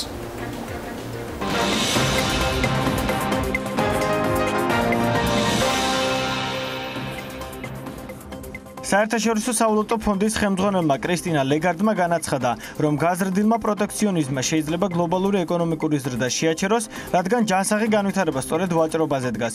მისი თქმით, მრავალმხრივი სავაჭრო სისტემა გასაახლებელია და შეცვლას საჭიროებს. შეგახსენებთ, რომ რამდენიმე თვის წინ ამერიკამ და ჩინეთმა ერთმანეთის საწინააღმდეგო ტარიფები დააწესეს გარკვეულ პროდუქციაზე. თურქულმა ლირამ და აქციების ფასმა გაუფასურების ახალი რეკორდი დაამყარა. მას შემდეგ, რაც პრეზიდენტმა რეჯეფ თაიფ ერდოღანმა განაცხადა, რომ ის გეგმავს მონეტარულ პოლიტიკას გაცილებით პასუხისმგებლიანად მოეკიდოს შემდეგ თვეში არჩევნებში გამარჯვების შემთხვევაში. როგორც ჩანს, ეს ნაბიჯი ეკონომიკურ გუნდთან მისმა შეხვედრამ განაპირობა, რომლის მიხედვითაც გამოითქვა ვარაუდი, რომ ეროვნული ბანკი საპროცენტო განაკვეთს გაზრდიდა. იაპონური კომპანია Sony Music Entertainment-ი ცნობილი მულტფილმის Snoopy-ს დაახლოებით 9 აქციებს ყიდულობს. CNN Money-ის ინფორმაციით გარიგება დაახლოებით 185 მილიონი დოლარის ღირებულების იქნება. თუმცა ცნობილი მულტსერიალის გმირები, როგორიც არის Charlie Brown და Snoopy, არ შეიცვლება. შეგახსენებთ, რომ მულტსერიალი პირველად ეკრანებზე 1950 წელს გამოჩნდა და მას შემდეგ დიდი პოპულარობით სარგებლობს მთელს მსოფლიოში. მარველის ახალი ნამუშევარი შურის მაძიებლები კვლავ აგრძელებს რეკორდების დამყარებას. მიღწევების ახალი ტალღა მსოფლიოში ყველაზე დიდი ბაზრის, ჩინეთის გახსნის შემდეგ დაიწყო, სადაც პირველივე კვირას ფილმმა 200 მილიონი დოლარი გამოიმუშავა და ამჯერად ჩინეთის ბაზარზე მეორე ყველაზე მაღალ შემოსავლიან ნამუშევრად ითვლება გახსნის კვირაში. ამჟამად ფილმის ჯამური შემოსავალი 1.6 მილიარდ დოლარს შეადგენს. დიდ ბრიტანეთში ხელფასების რაოდენობა საგრძნობლად იზრდება. Bloomberg-ის მონაცემებით წინა წელთან შედარებით გამომუშავება ბონუსების ჩათვლით 2.19%-აა მომატებული. ეროვნული სტატისტიკის სამსახურის მიხედვით კი ინფლაციამ 2.7% შეადგინა. ამჟამად დიდ ბრიტანეთში უმუშევრობის დონე 4.2%-ია.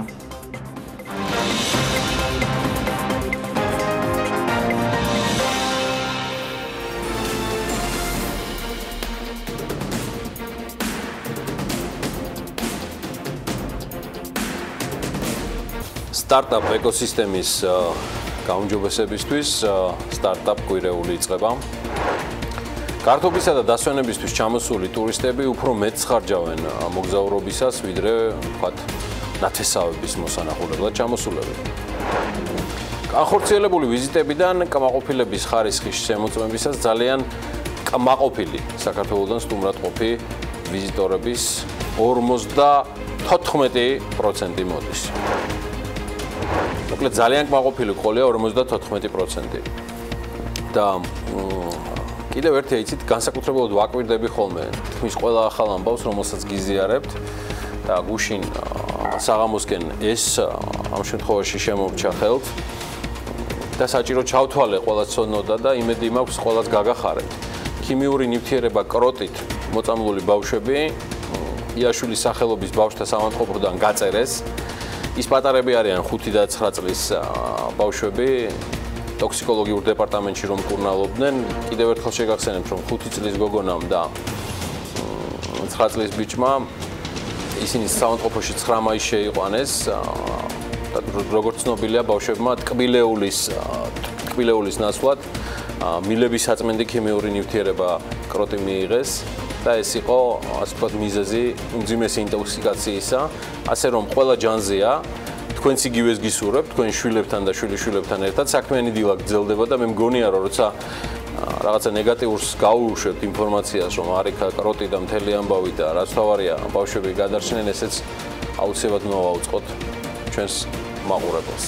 ბედნიერი დღე კიდევ ერთხელ ყველას და ანა ლაპიაშვილი ბიზნესის და ეკონომიკის ახალი ამბების და სიახლეებით ყავ ჩვენთან ერთად არის ანა დილამშვიდობის. დილამშვიდობის კიდევ ერთხელ ბედნიერ დღეს უსურვებ ჩვენს მაყურებლებს და ბიზნეს სიახლეებით განვაგრძობთ. საარსებო მინიმუმის მაჩვენებლები აპრილის თვეში უცვლელი დარჩა. საქსტატის მიერ გამოქვეყნებული მასალის მიხედვით შრომისუნარიანი ასაკის მამაკაცის საარსებო მინიმუმი მარტისთვის მსგავსად აპრილშიც 176 ლარი და 90 თეთრია.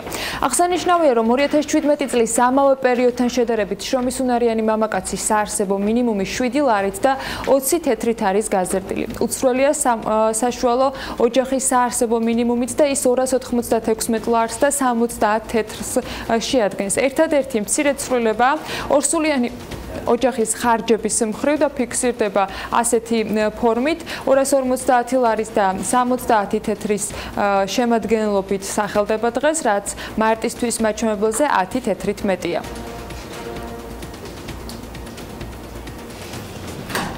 საქართველოს პრეზიდენტის ადმინისტრაციას, ინოვაციებისა და ტექნოლოგიების სააგენტოს და TBC ბანკს შორის კი ურთიერთთანამშრომლობის მემორანდუმი გაფორმდა, რომლის მიზანიც სტარტაპ ეკოსისტემის გაუმჯობესებაა ქვეყანაში.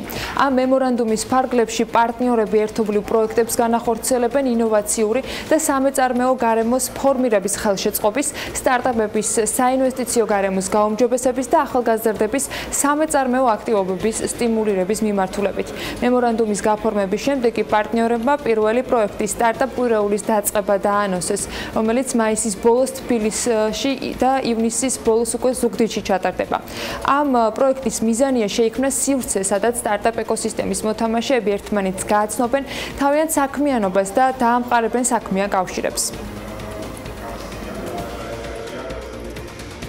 გასასმელია, რომ ამ პროექტს ერთად ახორციელებს კერძო სექტორი და სახელმწიფო სექტორი და ყოველთვის კერძო და სახელმწიფო სექტორის ერთობლივი ხედვა, ერთობლივი თანამშრომლობა არის ხოლმე გარანტია კიდევ უფრო მეტი წარმატების, განსაკუთრებით სტარტაპებისთვის, რომელიც მნიშვნელოვანი წყაროა მომდროულად დასაქმების. TBC ბანკი უშუალოდ უკვე წელზე მეტი ახორციელებს პროგრამა სტარტაპებს, რომელიც არის ქვეყანაში ერთ-ერთი ყველაზე მასშტაბური პროგრამა და მოიცავს როგორც საბანკო პროდუქტებს, ეს იქნება ეს დეპოზიტი, ბარათი თუ სხვა, რომელიც მორგებულია სტარტაპებზე კონკრეტულად, ისე მოიცავს არასაბანკო საგანმანათლებლო კომპონენტებს. სწორედ ამ რესურსით, ამ ინსტრუმენტებით, ესე რომ ვთქვათ, ჩვენ შემოდივართ ამ მემორანდუმის კოოპერაციაში, ესე რომ ვთქვათ, და ვფიქრობთ, რომ ძალიან წარმატებული პროექტი გამოვა. ვფიქრობთ, რომ ჩვენი ერთობლივი ძალისხმევით ჩვენ შევძლებთ ის საინტერესო სერვისები, საინტერესო მომსახურებები და ის საინტერესო შეთავაზებები მოვამზადოთ სტარტაპებისთვის, რომელიც მათ უზრუნველყოფენ საბოლოოდ მაღალ ტექნოლოგიურ და გლობალურ პროდუქტებად. ისევ საქსტატის კვლევებს უნდა დაუბრუნდეთ. გუშინ გამოქვეყნებული რამდენიმე წლიანი კვლევის მიხედვით ვიზიტორების უდიდესი ნაწილი, თითქმის 38% საქართველოში დასვენებისთვის და გართობისთვის არის ჩამოსული, რაც მნიშვნელოვანია. ისიც აღსანიშნავია, რომ ჩამოსული ტურისტები უფრო მეტს ხარჯავენ მოგზაურობის დროს, ვიდრე მაგალითად ნათესაობის მოსანახულებლად.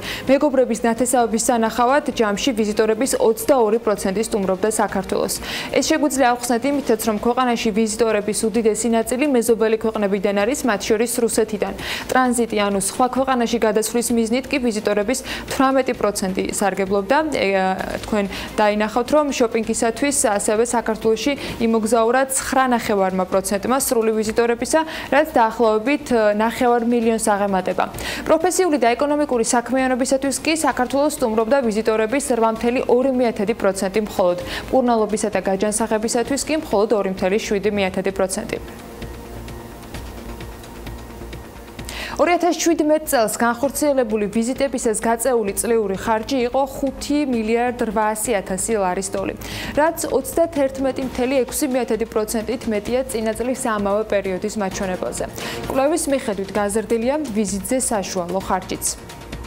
დაახლოებით 10%-იანი და აღინიშნება ამ ხარჯების სტრუქტურაში. საშუალოდ ერთ ვიზიტზე ხარჯმა შეადგინა 2017 წელს 888 ლარი დაახლოებით და ანუ 2015-16-17 წლებში ეს ტენდენციაც მზარდი არის. რაც შეეხება ვიზიტების ხანგრძლივობაც იზრდება, ანუ წინა წელთან 2017 წელს შეადგინა 4.3 ღამე საშუალოდ ერთ ვიზიტზე და რო შევადაროთ 2016 წელს ეს მაჩვენებელი შეადგენდა 3.8 ღამეს, ანუ საშუალოდ რო ვთქვათ ერთ ვიზიტზე. განხორციელებული ვიზიტებიდან კმაყოფილების ხარისხის შემოწმებისას ძალიან კმაყოფილი საქართველოდან 54% მიდის. კმაყოფილი 35%, უკმაყოფილო და ძალიან უკმაყოფილო კი თითო პროცენტია. რაც შეეხება ასაკობრივ გადანაწილებას, 2017 წელს ვიზიტორების უმრავლესობა, ანუ 46% მიეკუთვნებოდა 31-დან 50 წლამდე ასაკობრივ კატეგორიას. 15-დან 30 წლამდე ვიზიტორების წილი კი იყო 28%. დანარჩენს გრაფიკაზე დაინახავთ, თუ ვიზიტორებს სქესის მიხედვითაც დავაჯგუფებთ, აღმოჩნდება, რომ 2017 წელს საქართველოში შემოსული ვიზიტორების უმრავლესობა 62% მამაკაცი იყო, ხოლო დაახლოებით 38% კი ხალი ვიზიტორი გსტუმრობდა. ეს საქსტატის კვლევის ძირითადი მონაცემებია. ასეთი კვლევა პირველად ჩატარდა საქართველოში, მაგრამ ამ კვლევებს ახასიათებს კვარტალური ხასიათი.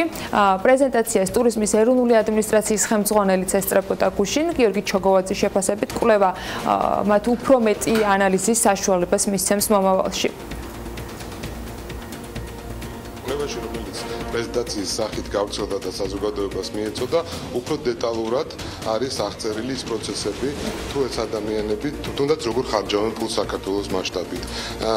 და ეს დეტალები გამოგვადგება ჩვენ არა მარტო საქართველოს საზღვარგარეთ პრომოციის დროს, არამედ უფრო სწორი გადაწყვეტილების მისაღებად საქართველოში ტურიზმის განვითარების კუთხით და რა თქმა უნდა გათვალისწინებული იქნება ჩვენ სამოქმედო სტრატეგიებში. საოჯახო სასტუმროების ფასები აპრილში მარტთან შედარებით 6%-ით გაიზარდა. საშუალო ფასმა კი 75 ლარი შეადგინა. მონაცემები PMCG-მ გამოაქვეყნა. ყველაზე მეტად ფასების ზრდა თბილისის საოჯახო სასტუმროებში შეენიშნება 10%-ით. შემდეგ გურის რეგიონი მოჰყვება მას 4%-იანი ზრდით და მესამე პოზიციაზე 3.2%-ით არის უკვე შიდა ქართლის მხარე. ყველაზე ნაკლებად, ანუ 0.4%-ით ფასებმა მცხეთა-მთიანეთში მოიმატა. ქვემო ქართლში საოჯახო სასტუმროებზე კი ფასები მარტთან შედარებით უცვლელია. მეზობელ ქვეყნებთან შედარებით ბინები ტურისტებისათვის ყველაზე იაფი საქართველოში აღმოჩნდა. Airbnb-ის მიხედვით ბინების საშუალო ფასმა აპრილში $45 შეადგინა. ბინების ყველაზე მაღალი საშუალო ფასი რუსეთში დაფიქსირდა $134, შემდეგ მას აზერბაიჯანი მოჰყვება $43, თურქეთი $50 და სომხეთში $49 საშუალო ფასი. რაც შეეხება საქართველოს და მისი მეზობელი ქვეყნების დედაქალაქებს ბინების დაჯავშნა ტურისტებს ყველაზე იაფად $35, თურქეთის დედაქალაქ ანკარაში შეუძლიათ, ხოლო ყველაზე ძვირად მოსკოვში საშუალოდ $130. თბილისში ბინების საშუალო ფასმა ისევ Airbnb-ის მონაცემებით $44 შეადგინა, ერევანში 49 და ბაქოში $54. ინფრასტრუქტურის მინისტრის პირველი მოადგილის განცხადებით დაგეგმილი ინფრასტრუქტურული პროექტებისათვის $5.3 მილიარდია გათვალისწინებული. ამ თანხის დიდი წილი რიკოთის პროექტზე დაიხარჯება. ეს მონაკვეთი 4 ლოტად არის დაყოფილი და ტენდერების გამოცხადება სამინისტრომ წლის ბოლომდე გეგმავს.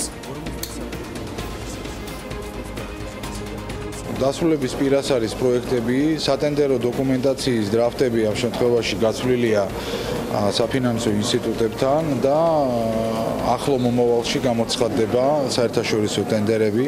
Რა თქმა უნდა, შესაბამისი ინფორმირება საზოგადოების და შესაბამისად პოტენციურად დაინტერესებული კომპანიების კიდე დამატებით მოხდება. მთლიანობაში გეგმავთ, რომ წლის ბოლომდე დასრულდეს ეს პროცესი და შეძლებს დაგვარად უკვე პირველი ალოკაციები დეკემბერში რომ მოხდეს. და სხვა ვადა აქვს თითოეულ მონაკვეთს მოხდება ამის ეტაპობრივი ჩაბარება 2019-დან 2021 წლამდე ეს მონაკვეთები უნდა დასრულდეს. კიდევ ერთი მასშტაბური პროექტი, რომლის განხორციელებაც იწყება, ეს ნატახტარი ლარსის დამაკავშირებელი გზის მშენებლობაა.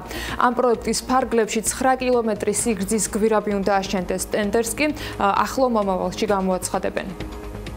ნატახტარიდან უკვე ლარსის გამშვებამდე და აქაც ძალიან მნიშვნელოვანი პროექტია გათვალისწინებული. ეს არის შემოვლითი გზები, ეს არის ქვეშეთიკობის 9 კილომეტრის სიგრძის გვირაბი. მსგავსი ანალოგი საქართველოში არ არის. მთლიანად მთელი ჩრდილოეთ მიმართულება რო ავიღოთ ჩვენ ამ შემთხვევაში ნატახტრის ახალი გზა, ფასანაურის შემოვლითი გზა, როგორც მოგახსენეთ ქვეშეთიკობი, თვითონ გვირაბი და მისასვლელი გზა, სტეფანწმინდა შემოვლითი გზა და ლარსის მონაკვეთი. ჯამში ეს არის $1.3 არის დაახლოებით. ჯანსაღი ცხოვრებაო და ჩვენც ნაწილობრივ ამ ტრენდს უკვე ავყევით. ელიავას ბაზრობის ადმინისტრაციის ინიციატივით საქველმოქმედო საფეხბურთო ტურნირი ჩატარდა, რომელშიც ელიავას ბაზრობის მეიჯარეები იღებდნენ მონაწილეობას სოციალურად დაუცველი ბავშვების დასახმარებლად. მათ საკუთარი ფეხბურთის კლუბი აქვთ და დიდი მიზნები. უფრო დეტალურად ტურნირის და კლუბის შესახებ კი ლევან თაღიაშვილი მოგეყვებათ. სიკეთე ნამდვილად აერთიანებს. ამის მაგალითი ის ადამიანები არიან, ვინც რამდენიმე წლის წინ საფეხბურთო კლუბი დიდუბე 2014 დააფუძნეს, მხოლოდ ერთი მიზნის გამო. დაეხმარონ სოციალურად დაუცველ მოზარდებს აკეთონ საყვარელი საქმე და იყვნენ დაკავებულები ჯანსაღი ცხოვრების წესით. მათ ფინანსურ დახმარებას კი ელიავას ბაზრობის ადმინისტრაცია სრულად უზრუნველყოფს და კლუბს დაარსების დღიდან ეხმარება ბავშვების წარმატებაში. ელიავას ბაზრობის ადმინისტრაციისათვის ეს არის სოციალური პროექტი. ჯანსაღი ცხოვრების წესის და სპორტის პოპულარიზაცია ყველა დროში მნიშვნელოვანი იყო, მაგრამ მგონია, რომ ეს ახლა განსაკუთრებით მნიშვნელოვანია, რომ მოზარდებს მიუწვეთ საშუალება მოწყდნენ ქუჩას და დაკავდნენ სპორტით.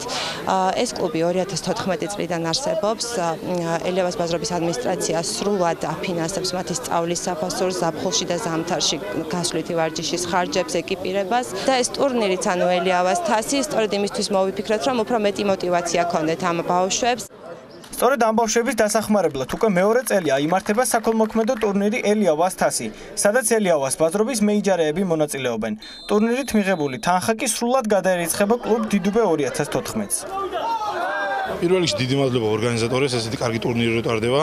ეს რასაც ემსახურება ეს ტურნირო. მოგებული თანხა იქნება, პრიზი იქნება, რამე რომ ბავშვებს, ანუ ადგილობრივი კლუბისთვის რაც არის, გუნდისთვის, რომ ბავშვებისთვის ჩვენ თვითონ გადავცემთ ამ მოგებულ პრიზს. ჩვენ უკვე მეორე წელი მონაწილეობთ ამ ტურნირში და თუ კიდე შემდეგ გაისად ჩატარდება, აუცილებლად მივიღეთ მონაწილეობას ამ ტურნირში. გუნდს კეთილ მიზნებთან ერთად საკმაოდ სერიოზული მიზნებიც გააჩნია.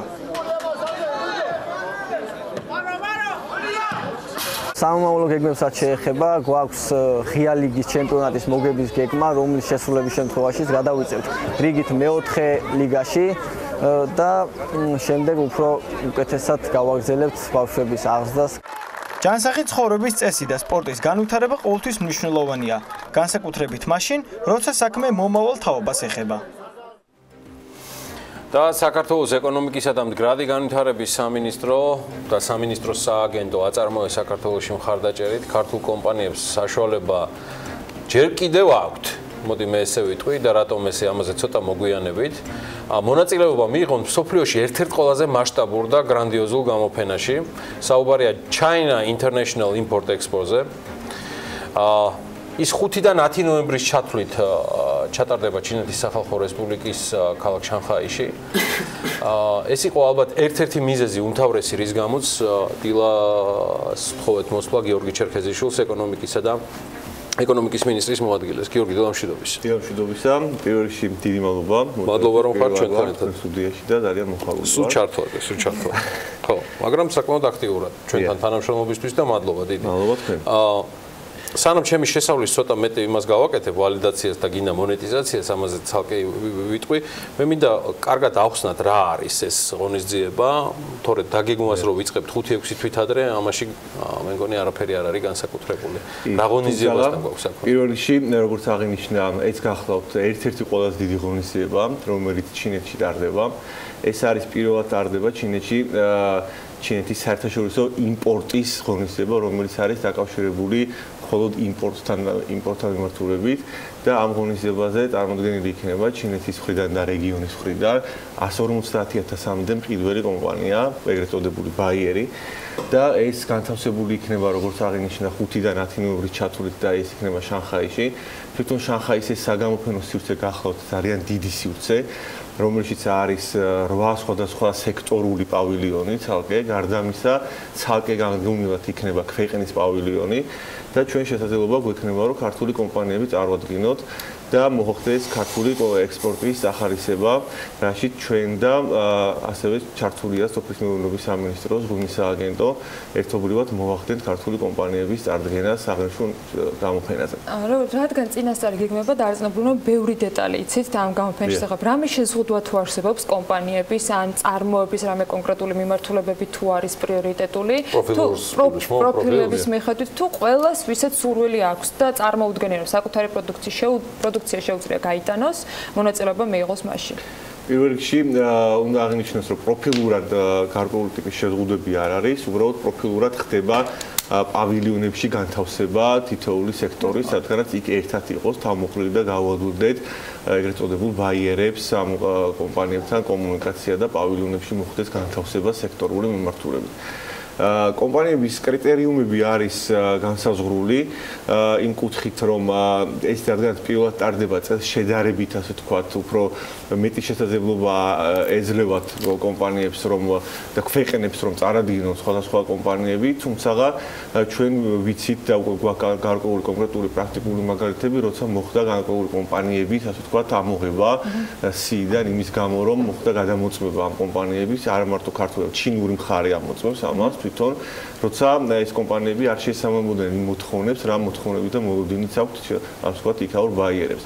პირველ რიგში ეს არის გარანტირებული უზრუნველყოფა იმ მიწოდების ჯაჭვის, მეორე გახლავთ ხარისხობრივი მახასიათებლები და მესამე გახლავთ უშუალოდ კომპანიის მზაობა, რომ მათ მოახდინონ და შეძლონ თავისი პროდუქციის სათანადოდ წარდგენა და სტანდარტებით დაკმაყოფილება ჩინეთის ბაზარზე. ჩვენ მოლოდინი გვაქვს, რომ ქართული კომპანიები და ის სია, რომელსაც ჩვენ წარვადგენთ და აქ უნდა აღინიშნოს, რომ ჩვენ პირველი, ასე ვთქვათ, ეტაპი გვქონდა გამოცხადებული, რომ 12 მაისამდე იყო რეგისტრაციის საშუალება, თუმცა ჩვენ გვიწევს ამ დროის კიდევ ოდნავ გახარჯება, მაგრამ ამას დაახლოებით 10-12 დღე შეგვიძლია, რომ კიდევ ეს გავახარჯოთ, იმიტომ რომ ეხლა აპლიკაციების შევსების პროცესი უნდა იქნას დაწყებული კომპანიების მიერ.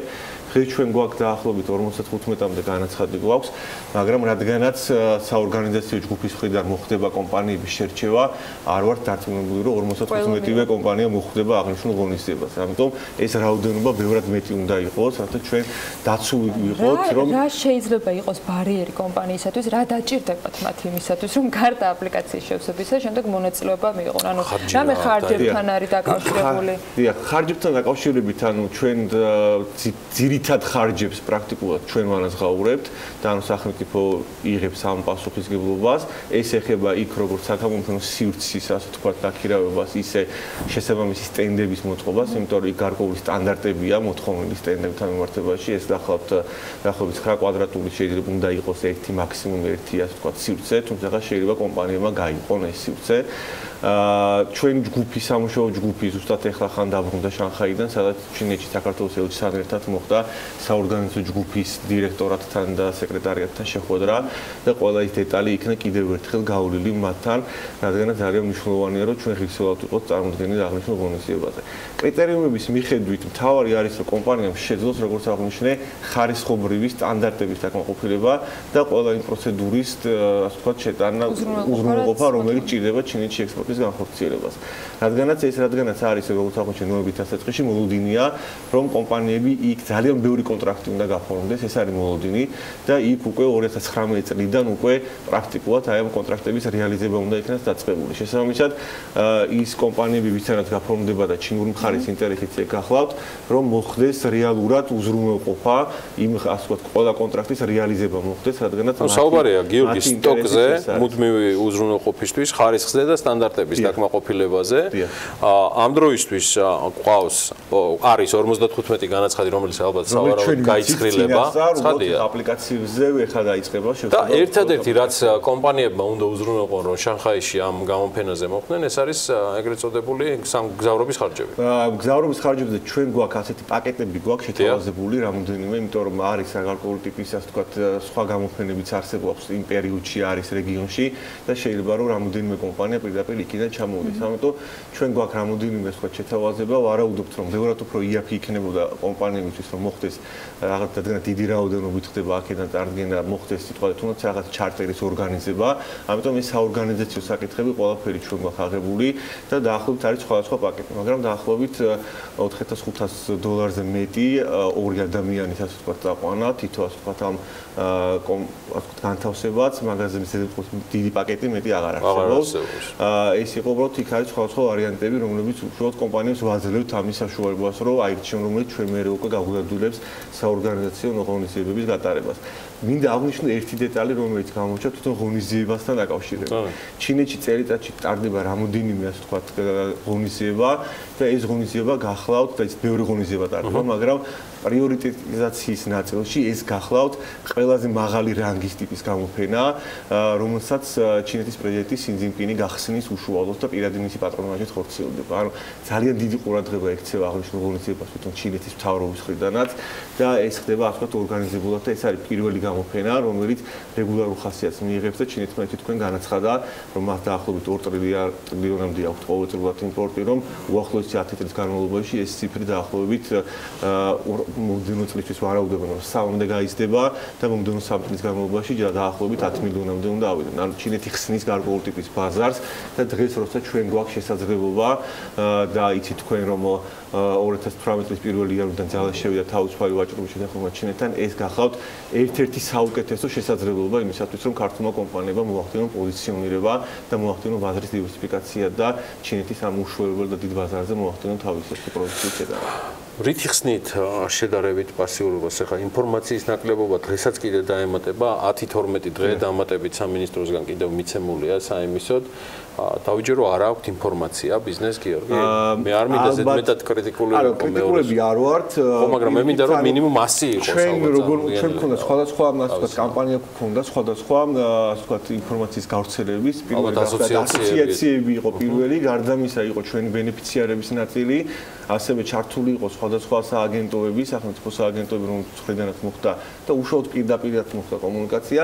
პასიურობას ვერ დავარქმევ, უბრალოდ კიდევ ერთხელ ჩვენ გვინდა მათ მოვუწოდოთ, რომ უახლოესი დარჩენილია რამოდენიმე დღე, იმიტომ რომ ჩვენ გვაქვს და აღებული გვაქვს 600 კვადრატული სხვადასხვა ასე ვთქვათ პავილიონებში ეს უნდა გადავანაწილოთ და შესაბამისად ჩვენ უკვე კონტრაქტი გაფორმებულია, ეს პასუხისმგებლობა აღებული იქნა ასე ვთქვათ ჩვენი მხრიდან და ჩვენ 600 კვადრატული უკვე ამ დღეებში უნდა გადავანაწილოთ და უბრალოდ ეს რომ მოხდეს ოდნავ მოგვიანებით როგორც ჩვენ გვშევია ხოლმე ოდნავ გდიან ამას უკვე ჩვენ ვეღარ ეს არის შემთხვევა როცა ქართულ ვარიანტში ახლობლობით ამას უკვე ჩვენ ვეღარ განვახორციელებთ ამ კომპანიებს და უბრალოდ არ გვინდა რომ ვინმე დარჩეს და ვინმე გამორჩეს ესეთ დიდ ღონისძიებას. მომავალთასაც იქნება რა თქმა უნდა ეს ღონისძიება, მაგრამ ჩვენ გვინდა რომ ეს ყოველწლიურ ღონისძიებაში უკვე შესაძლებლობა იყოს რომ 2019 წლის დაგეგმვა დღესვე დავიწყოთ და დღესვე შევძლოთ რომ ბიზნესმა მოახდინოს უკვე არიან ბაერები რაც თავარია. ნუ ამ ხელა შესაძლებლობა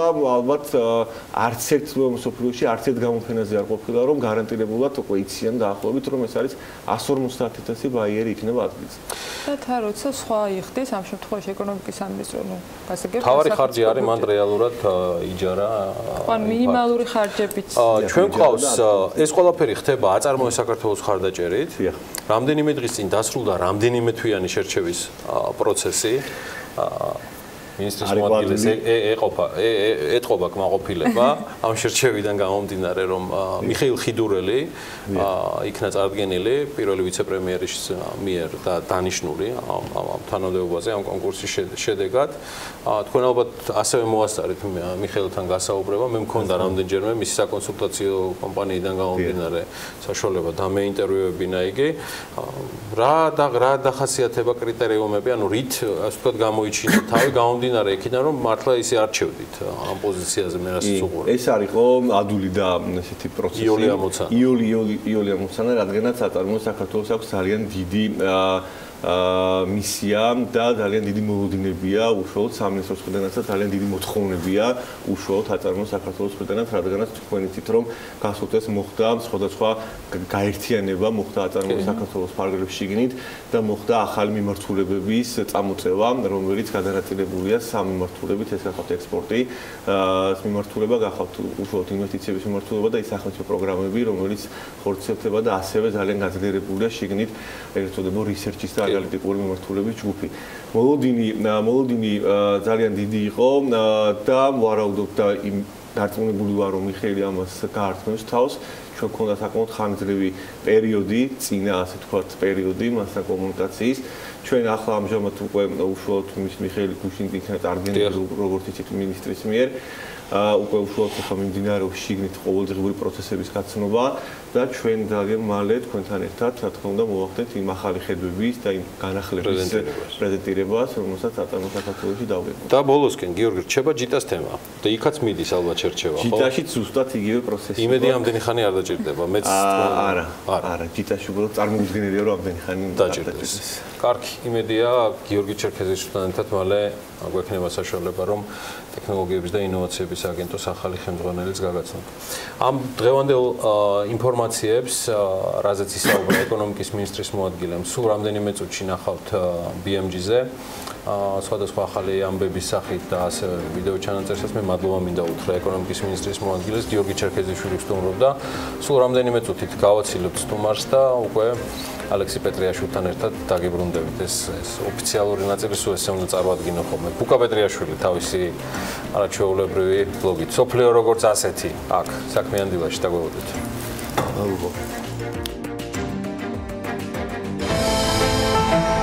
ამინდის პროგნოზის სპონსორია SEU Development.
ამინდის პროგნოზის სპონსორია SEU Development.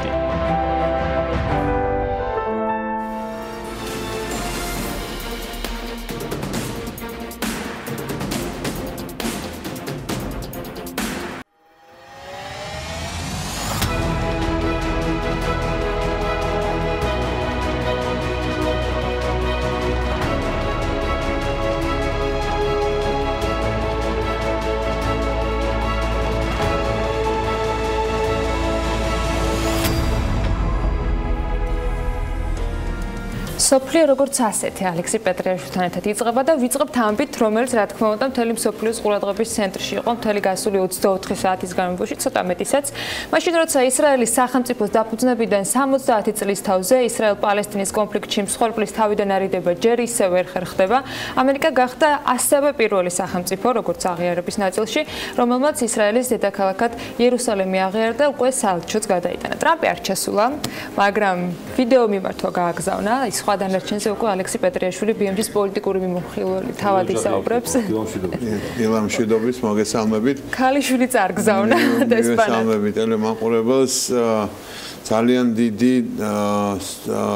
ძალიან დიდი თამაშის, ძალიან დიდი ნაბიჯები გადაიდგა. პირველ რიგში მინდა მიულოცო ისრაელის სახელმწიფოს 70 წლის იუბილე სახელმწიფოებრიობის, უსურო მათ წარმატება, უსურო მათ მშვიდობა და უსურო მათ კიდევ უფრო მეტი განვითარება.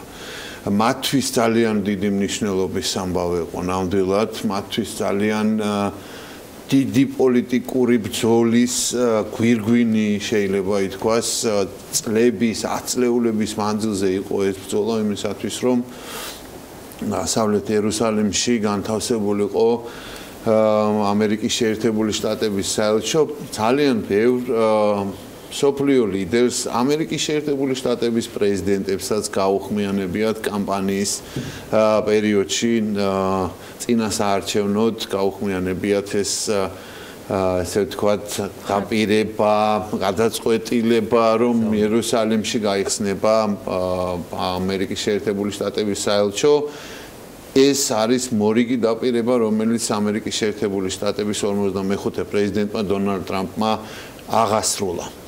800 კაცი ესწრებოდა, აქედან 200 კაციანი დელეგაცია იყო წარგზავნილი ამერიკის შეერთებული შტატებიდან, იყო ვიდეო მიმართვა დონალდ ტრამპის იყო, რა თქმა უნდა, მისი ოჯახობა, შვილი, სიძე წარმოდგენილი, მისი ფინანსთა მინისტრი მნუჩინი და ძალიან სერიოზული წარმომადგენლობითი დელეგაცია იყო სახელმწიფო მდივნის მოადგილე, ასევე სალივანი ესწრებოდა და ბევრი სხვა ძალიან მნიშვნელოვანი ფიგურა ვაშინგტონიდან.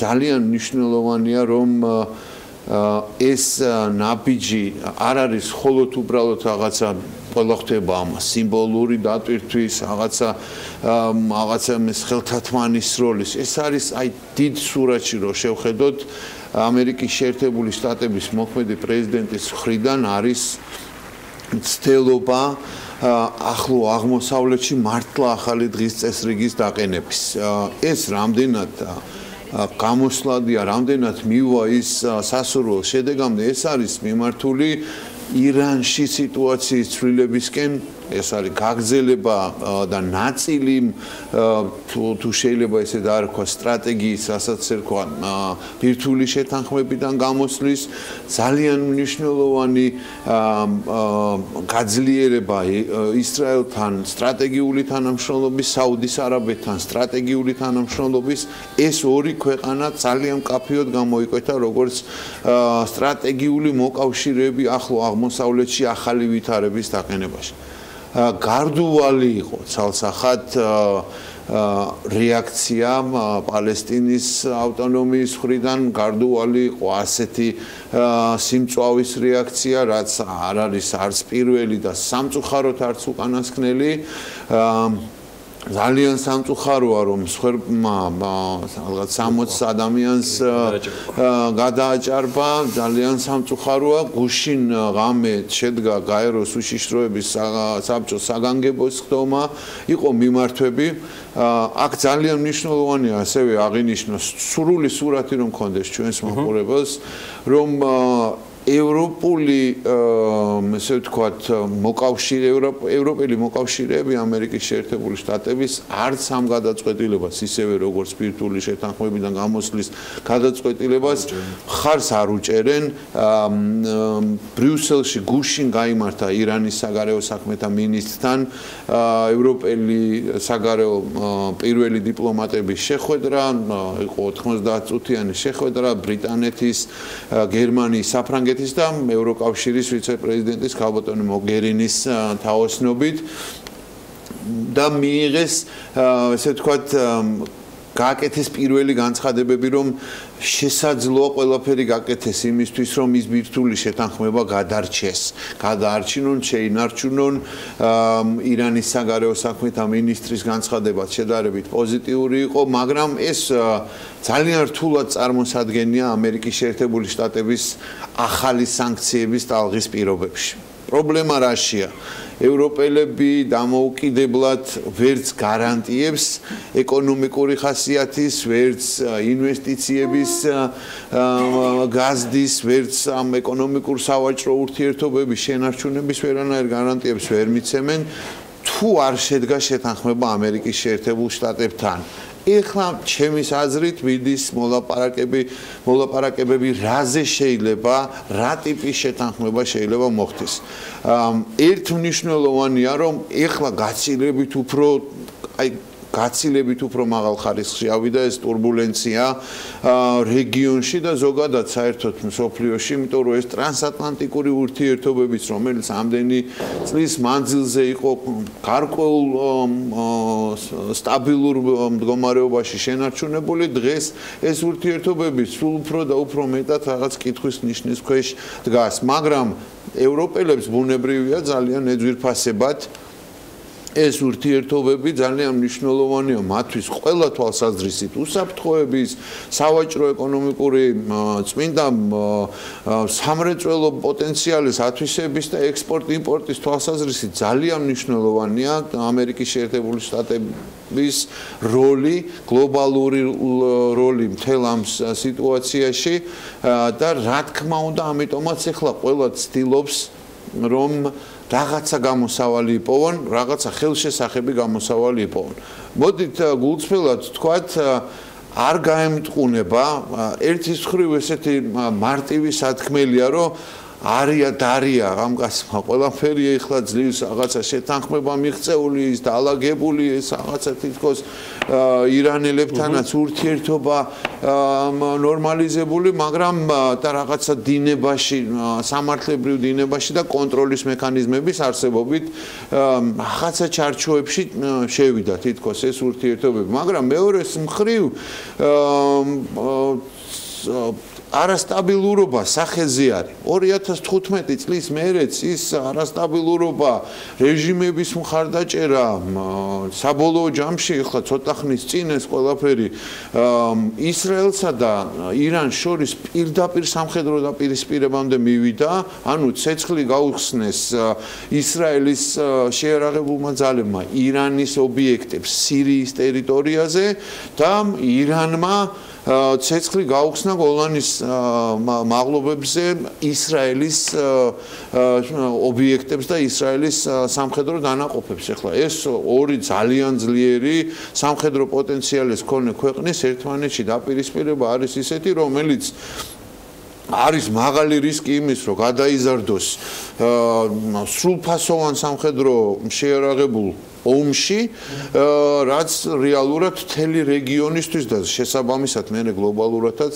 მნიშვნელოვნად დაძაბავს და გაართულებს ვითარებას. ერთი მნიშვნელოვანი ფაქტორი არის აქაც ყველას აქვს იმის განცდა, რომ ვინ შეიძლება მთელი ამ სიტუაციიდან მოგებული დარჩეს ყველაზე მეტად მწუხარებით უნდა განვაცხადო, რომ არის გამოვლენილი ერთი ქვეყანა, ეს არის რუსეთი, პუტინის რუსეთი, 18 მაისს ანგელა მერკელი ჩადის სამუშაო ვიზიტით, იყო უკვე საერთაშორისო ატომური ენერგიის სააგენტოს ხელმძღვანელი, 25 მაისს მაკრონი ჩადის სანქტ-პეტერბურგის ფორუმში მონაწილეობის მისაღებად და მთელი ეს ყველაფერი შესაძლებელია, რომ აქედან სარგებელი ნახოს რუსეთმა ისევ მოთამაშის სტატუსით შემოbrunების და რაღაცა ამის სანაცვლოდ თავისი სარგებელის მიღების პირობებში. თავი რომ დავანებოთ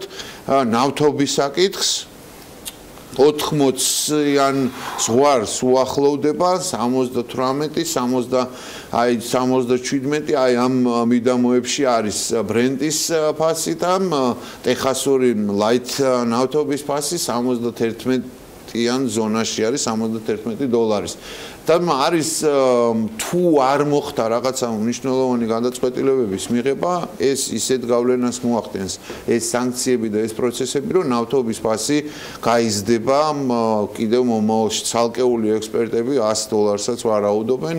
ცალსახად ეს ყველგან დაარტყავს ნავთობის ფასს, ისევე როგორც ჩვენს ქვეყანაში იქონიებს გავლენას. ამიტომ ეს არასტაბილურობა ნამდვილად ხელს არაძლევს ახლა რეალურად ეკონომიკური განვითარების კუთხითაც, გადახედვა მიდის უკვე ეკონომიკური განვითარების კუთხით ცალკეული პროგნოზების მსოფლიო ეკონომიკური ზრდის თვალსაზრისით.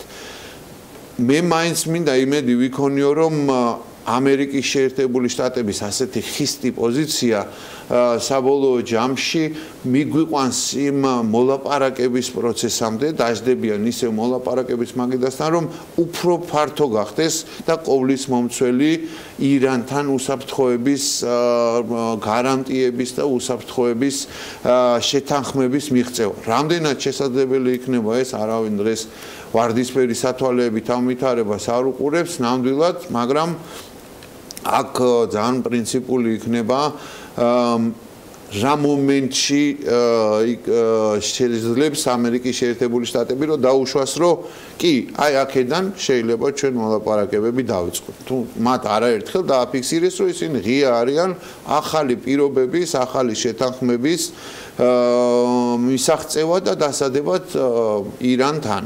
იცი თქვენ რომ კომპლიმენტების ურთიერთგაცვლაში ახლა არავინ არ აკლებს ხელს, არავინ არ ერიდება, მაგრამ თუ საბოლოო ჯამში გლობალურ უსაფრთხოებამდე მიდის ეს ყველაფერი, რა თქმა უნდა, ამერიკის შეერთებული შტატებიც პირველი იქნება, ვინც თავის ქვეყნისთვის, რეგიონისთვის და ზოგადად გლობალურად უსაფრთხოების სისტემის გამტკიცების და გაუმჯობესებისთვის თავის წვლილს უკა პირველ ნაწილს რო დაუბრუნდით ამერიკა და ამერიკაში ებრაული ლობი განსაკუთრებით წარმოდგენილი ტრამპის ოჯახის ერთ-ერთი ყველაზე გავლენიანი ადამიანით, რომელიც Forbes-ის ყდაზე არაერთხელ ყოფილა როგორც თავისი ცალკე კუშნერების ოჯახის წარმომადგენელი, ასევე ერთ-ერთი ყველაზე მდიდარი და გავლენიანი შეერთებულ შტატებში.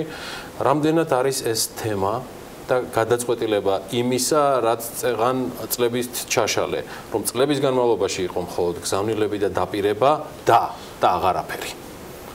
წელს ეს შესრულდა.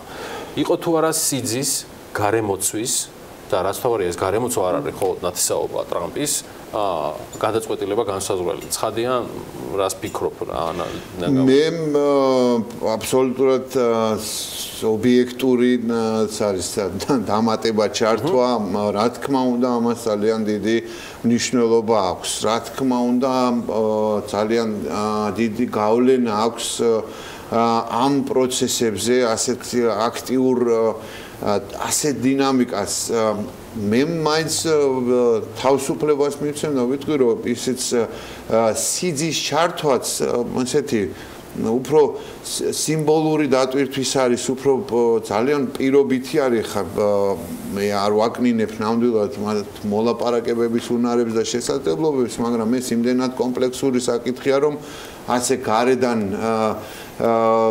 უცხო დიპლომატიისთვის, უცხო ადამიანის ესე უცებ ჩართვა სპეციალურ წარმომადგენლად ეხლა მთელ ამ საკითხებში არც თუ ისე მარტივია ჯერ გარკვევა მთელ ამ ვითარებაში და მე პოზიციონირება შესაბამისად. ეხლა სასწორი ერთ მნიშვნელოვნად ამერიკის შეერთებული შტატების მხრიდან განწყობის ერთ მნიშვნელოვნად გადახრილი არის ისრაელის სასარგებლოდ. იქვე არის სტანდარტული, რომ აი პალესტინას არის რაღაცა მსჯელობებიც ორი სახელმწიფოს თაობაზე, two state solution, ეს ოფციაც ცდილობენ ეხლა რომ რაღაცა იყოს მოლაპარაკების მაგიდაზე და ფიქრობ რომ თუ შესაძლებელი გახდა მიბრუნება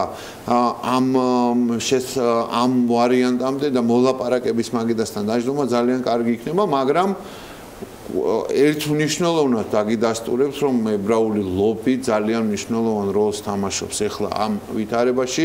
ებრაული ლობი იმუშავებს ძალიან აქტიურად დანარჩენ სამყაროშიც, რომ ამერიკის შეერთებული შტატები თავისთავად, ესეც ძალიან მნიშვნელოვანია, ძალიან ყურად აღებია ჩვენი პოლიტიკური ისტებლიშმენტისთვის, რომ ეს საკითხი ესე არ იქნება. დღეს საქართველოს რომლის საელჩოს იყო წარმოდგენილი იმ ამერიკის შეერთებული შტატების საელჩოს პრეზენტაციაზე, ეს სიაღია, მე ინტერნეტ წყაროებიდან ვნახე და ჩვენს ქვეყანასაც მოუწევს ძალიან სერიოზულად პოზიციონირება. მაშინ როდესაც თურქეთის პრეზიდენტი ერდოღანი აცხადებს, რომ პარასკევს აანონსებს ისლამური სახელმწიფოს ძალიან სერიოზულ სამყაროს ძალიან სერიოზულ რეაგირებას სამიტზე იკრიბებიან და ძალიან სერიოზულ რეაგირებას ამერიკის შეერთებული შტატების მიერ მისი შეფასებით ჩადენილ შეცდომაზე იერუსალიმში საელჩოს გახსნაზე ჩვენს ქვეყანას მთელი ამ ჩვენი პრობლემების სიტუაციების გათვალისწინებით მოგვიწევს ძალიან სერიოზულად აწონვა ყველა მნიშვნელოვანი საკითხის. ისრაელი ჩვენი მეგობარია, ესე მარტივად არ არის საქმე, რომ ჰამასმა და ჰეზბოლამ თავის დროზე რუსეთის ზეწოლით და ძმაკაცობით აღიარეს, ესე ვთქვათ, აფხაზეთი და ცხინვალის რეგიონი, მათ თვითონ აქვს საქმეს აღიარებლად, ამიტომ ხო მათი აღიარების, მაგრამ ესე მარტივად არ არის საქმე, რომ აი თითქოს სასწორზე იყოს მხოლოდ ისრაელის 26 საუკუნოვანი ჩვენი ძმობა და მეგობრობა. ყველაფერი დასაწონია და ამ საკითხზე ბევრი ფიქრი და დაждობა და მსჯელობა მოუწევს ხელისუფლებას ნამდვილად, იმიტომ რომ ავსტრიამ, რუმინეთმა, კიდე ორმა ქვეყანამ უკვე ღიად გააკეთა განცხადება, რომ მივყვებით ჩვენს გავხსნით. ეს არ იქნება ბოლო ქვეყნები, ძალიან ბევრი ქვეყანა იყო წარმოდგენილი მიღებაზეც და ძალიან ბევრ ქვეყანას მოიაზრებენ, რომ მოუწევს გადაწყვეტილებას. პოლიტიკის გაგრძელებას ჩრდილოეთ და სამხრეთ კორეისაკენ მინდა რომ გადავინოთ, მაშინ როდესაც სინგაპურში შეხვედრა ჩაენიშნა, ეხა ამ ორი ქვეყნის ლიდერები ამბობენ, რომ აჩერებენ მოლაპარაკებებს. რეალურად აქ მცირე დაპაუზებასთან გვაქვს საქმე, თუ სწორედ იმ სინგაპურში შეხვედრამდე შეიძლება ველოდოთ კიდე რამე განსაკუთრებულ ცვლილებებს ამ ორი ქვეყნის ლიდერის ამერიკის შეერთებული შტატების სახელმწიფო დეპარტამენტმა მოახდინა უკვე რეაგირება, დაგეგმარება გრძელდება როგორც გეგმის მიხედვით მიდის ყველაფერი მზადება 12 ივნისისთვის სინგაპურში ამ ისტორიული სამიტისთვის რამ გამოიწვია ეს გაცხარება ძალიან სერიოზული წვნები, სამხედრო წვნები მიმდინარეობს ამერიკის შეერთებული შტატების და სამხრეთ კორეის შეიარაღებული ძალების მონაწილეობით საჰაერო, ესე ვთქვათ, საბრძოლო ტექნიკა წარმოდგენილია ძალიან უხვად. ასეთი წვნები ჩატარებულა არაერთი, ეს ოფიციალური არგუმენტაცია არის, რომ მხოლოდ თავდაცვის მიზნით არის და არის მაღალი სამხედრო მზადყოფნისთვის. ჩრდილოეთ კორეის ლიდერი კი ამბობს, რომ ეს ყველაფერი კეთდება მისათვის, რომ მოხდეს შემოჭრა და პლუს რაც ძალიან მნიშვნელოვანია, მათივე პოზიციაა, რომ ამერიკის შეერთებულ შტატებთან სამიძე მათ არსოთ მხოლოდ დენუკლეარიზაციაზე საუბარი, ეს უნდა იყოს უფრო ფართო მოლაპარაკების და უფრო შეთანხმების საგანი. ცალსახაა, რომ ეკონომიკური სიდუხჭირე განაპირობებს ამას, ამერიკის შეერთებული შტატების მხრიდან იყო ეს სიგნალები, რომ იქნება აუცილებლად ინვესტიციებიც წამოვა და ჩრდილოეთ კორეის ეკონომიკის გაჯანსაღების მხრივ ძალიან სერიოზული ნაბიჯები გადაიღება. აქ მართლა სასწორზე იდება ჩრდილოეთ კორეა თუ დასხლდა ამ შეთანხმებიდან და ვერ მივიდა ამ 12 ივნისამდე და მე შესაბამისად სინგაპურამდე თუ ვერ მივიდა თავის მატარებლით ძალიან დიდი გამოწვევის წინაშე იქნება ამერიკული ესე ვთქვათ დიპლომატიური სტრატეგია, იმიტომ რომ ეხლა ამდენი გახსნილი, ეხლა ძალიან კარგად უჭირავთ ეს მომენტი. რომ ჩრდილოეთ კორეაში ჩვენ მივახ ყველაფერზე საუბრისას გადადიან აუცილებლად თუ ჩრდილოეთ კორეაში ჩვენ გვაქვს ჩრდილოეთ კორეასთან პროგრესი, ეს არის 4 მხრივი საბოლოო მოლაპარაკებები, ჩინეთი, ამერიკის შეერთებული შტატები, ჩრდილოეთ კორეა, სამხრეთ კორეა ძალიან მნიშვნელოვანია. ჩინეთთან თუ გვაქვს 2 წუთი ფლირტი ბოლო დღეების ძალიან სასწაულად ბესტსელერივით ვითარდება. ამერიკის შეერთებული შტატების პრეზიდენტმა მოულოდნელად ყველასთვის მხარი დაუჭირა ჩინური სატელეფონო მწარმოებელი ZTE-ის კომპანიისთვის სანქციების მოხსნა და გაცა განკარგულება, რომ დაეხმარონ მაქსიმალურად, იმიტომ რომ ასეულ ათეულათასობით სამუშაო ადგილები დაკარგა ჩინურმა მრეწველობამ.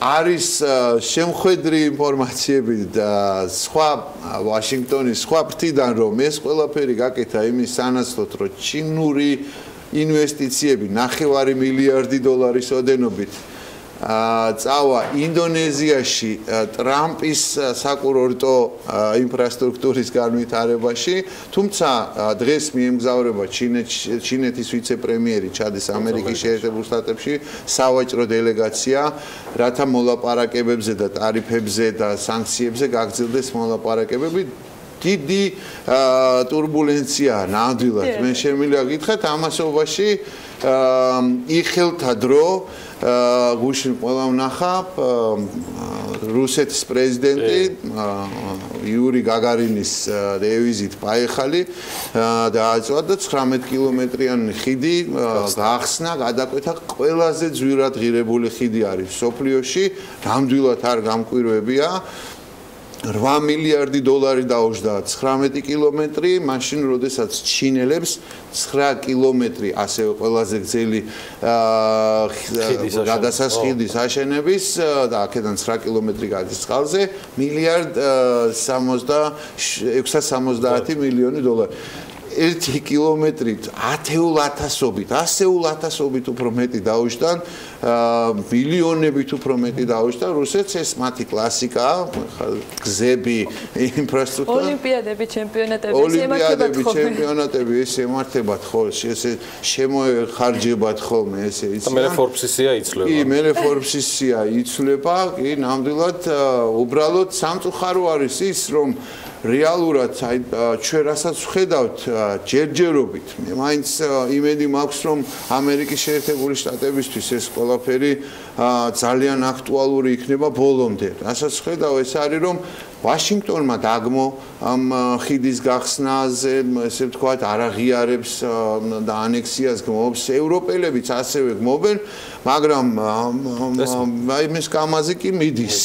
მიდის დღეს უკვე ჩვეულებრივი ავტომობილებითაც დაიწყო გადაადგილება და რეალურად ხედავთ, რომ ისევ დემონსტრირება მოახდინა პუტინმა, რომ მე ჩემსას ყველაფერს ვახცევ, ყველა შედეგს ვახცევ, ამიტომ ტაიმის ხო, მეც ძალიან დიდი იმედი მაქვს, რომ წიწილებს შემოდგომაზე სადღაც გაწყდება. სადღაც გაწყდება ნამდვილად. ალექსი პეტრიაშვილი, ქალბატონებო და ბატონებო, სოფლიო როგორც ასეთი. მადლობა ბუკას, ჩვენთან ერთად დღეს ყოფნისთვის. ჩვენ ახლა სულ რამდენიმე წუთით გავალთ რეკლამაზე და შემდეგ ვაგრძელებთ ჩვენ საქმიან დილას.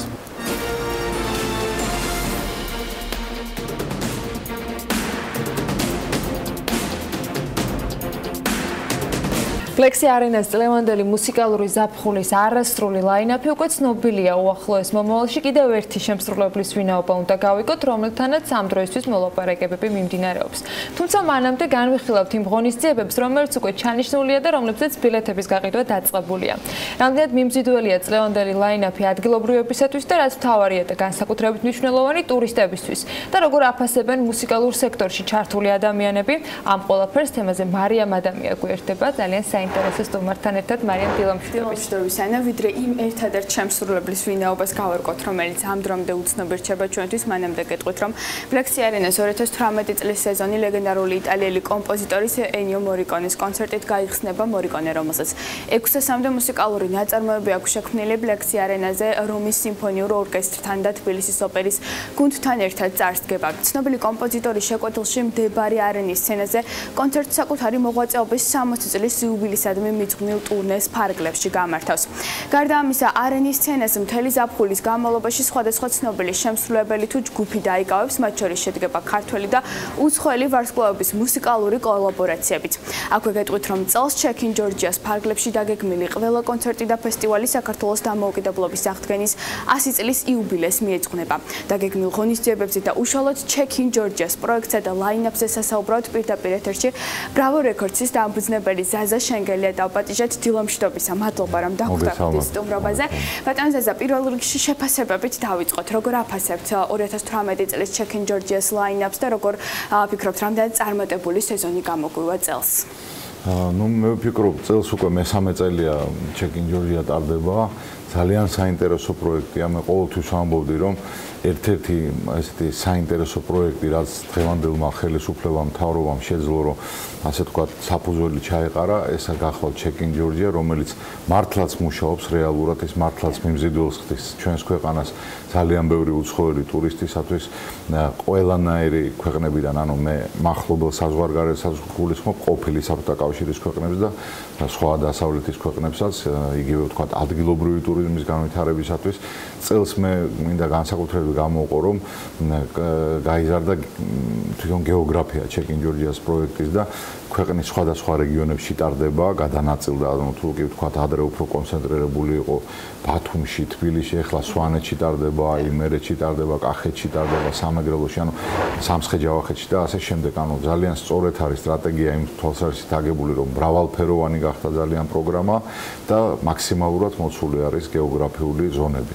და რა თქმა უნდა, განსაკუთრებით ის მინდა გამოვყო, რომ ყველაზე სწორი ნაბიჯი ალბათ ის იყო, რომ აი ტურიზმის დეპარტამენტმა ჩაიბარა ეს პროექტი და უშუალოდ ეკონომიკის სამინისტროს ხელმძღვანელობით ტარდება. განსაკუთრებით მინდა გამოვყო Flexi Arenas დირექცია, მისი ხელმძღვანელი ანი კავლელიშვილი და მისი ახალგაზრდული გუნდი, რომელიც ძალიან დიდ სამუშაოს ატარებს, ანუ ჩარშანაც მათ უზარმაზარი სამუშაო გაწიეს და 16-მდე მსხვილი კონცერტი გაიმართა Flexi Arenasზე და წლევანდელ line-up-ზე ალბათ დღეს ვილაპარაკებ. ასევე ძალიან ბევრი სიახლეა ამ თვალსაზრისით და ჩანიშნულია გარკვეული კოლაბორაციები ქართულ და უცხოელ შემსრულებლებს შორის. ცხადია ეს კარგია, მაგრამ რამდენად შეძლებს საერთაშორისო ტურისტების მოზიდვას ქვეყანაში ეს პროექტი და დაბუქული უშუალოდ შემსრულებლები?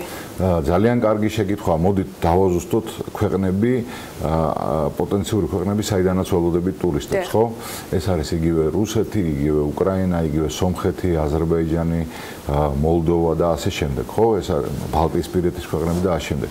ძირითად მასას მაინც შეადგენენ აი ყოფილი საბჭოთა კავშირის ქვეყნებიდან ჩამოსული ტურისტები, სადაც ქართული ესტრადა ჯერ კიდევ კომუნისტები, აი სოციალისტური წყობის პერიოდიდან და დღესაც ანუ ძალიან პოპულარულია ფოლკლორზე არაფერს არ ვამბობ, ის უნიკალურია და ძალიან მიმზიდველი და საინტერესო ყველანაირი ქვეყნის წარმომადგენლებისათვის, იმიტომ რომ განსხვავებულია მათთვის ძალიან, მაგრამ რაც შეეხება თანამედროვე მუსიკას, რა თქმა უნდა, ის იყო, არის დღესაც და მით უმეტეს ეს არის ძალიან საინტერესო, რომ ამ შემთხვევაში ძალიან მხარდაჭერილი არის კოლაბორაციონისტული პროექტები ჩვენ მუსიკოსთა უცხოელებს შორის, მაგალითად ისეთი კოლაბორაცია შედგება, როგორც არის ქალბატონ ნანის საიუბილეო კონცერტზე დაუკრავს კრის ბოტი, ერთ-ერთი ლეგენდარული რამდენიმე გრემის მფლობელი.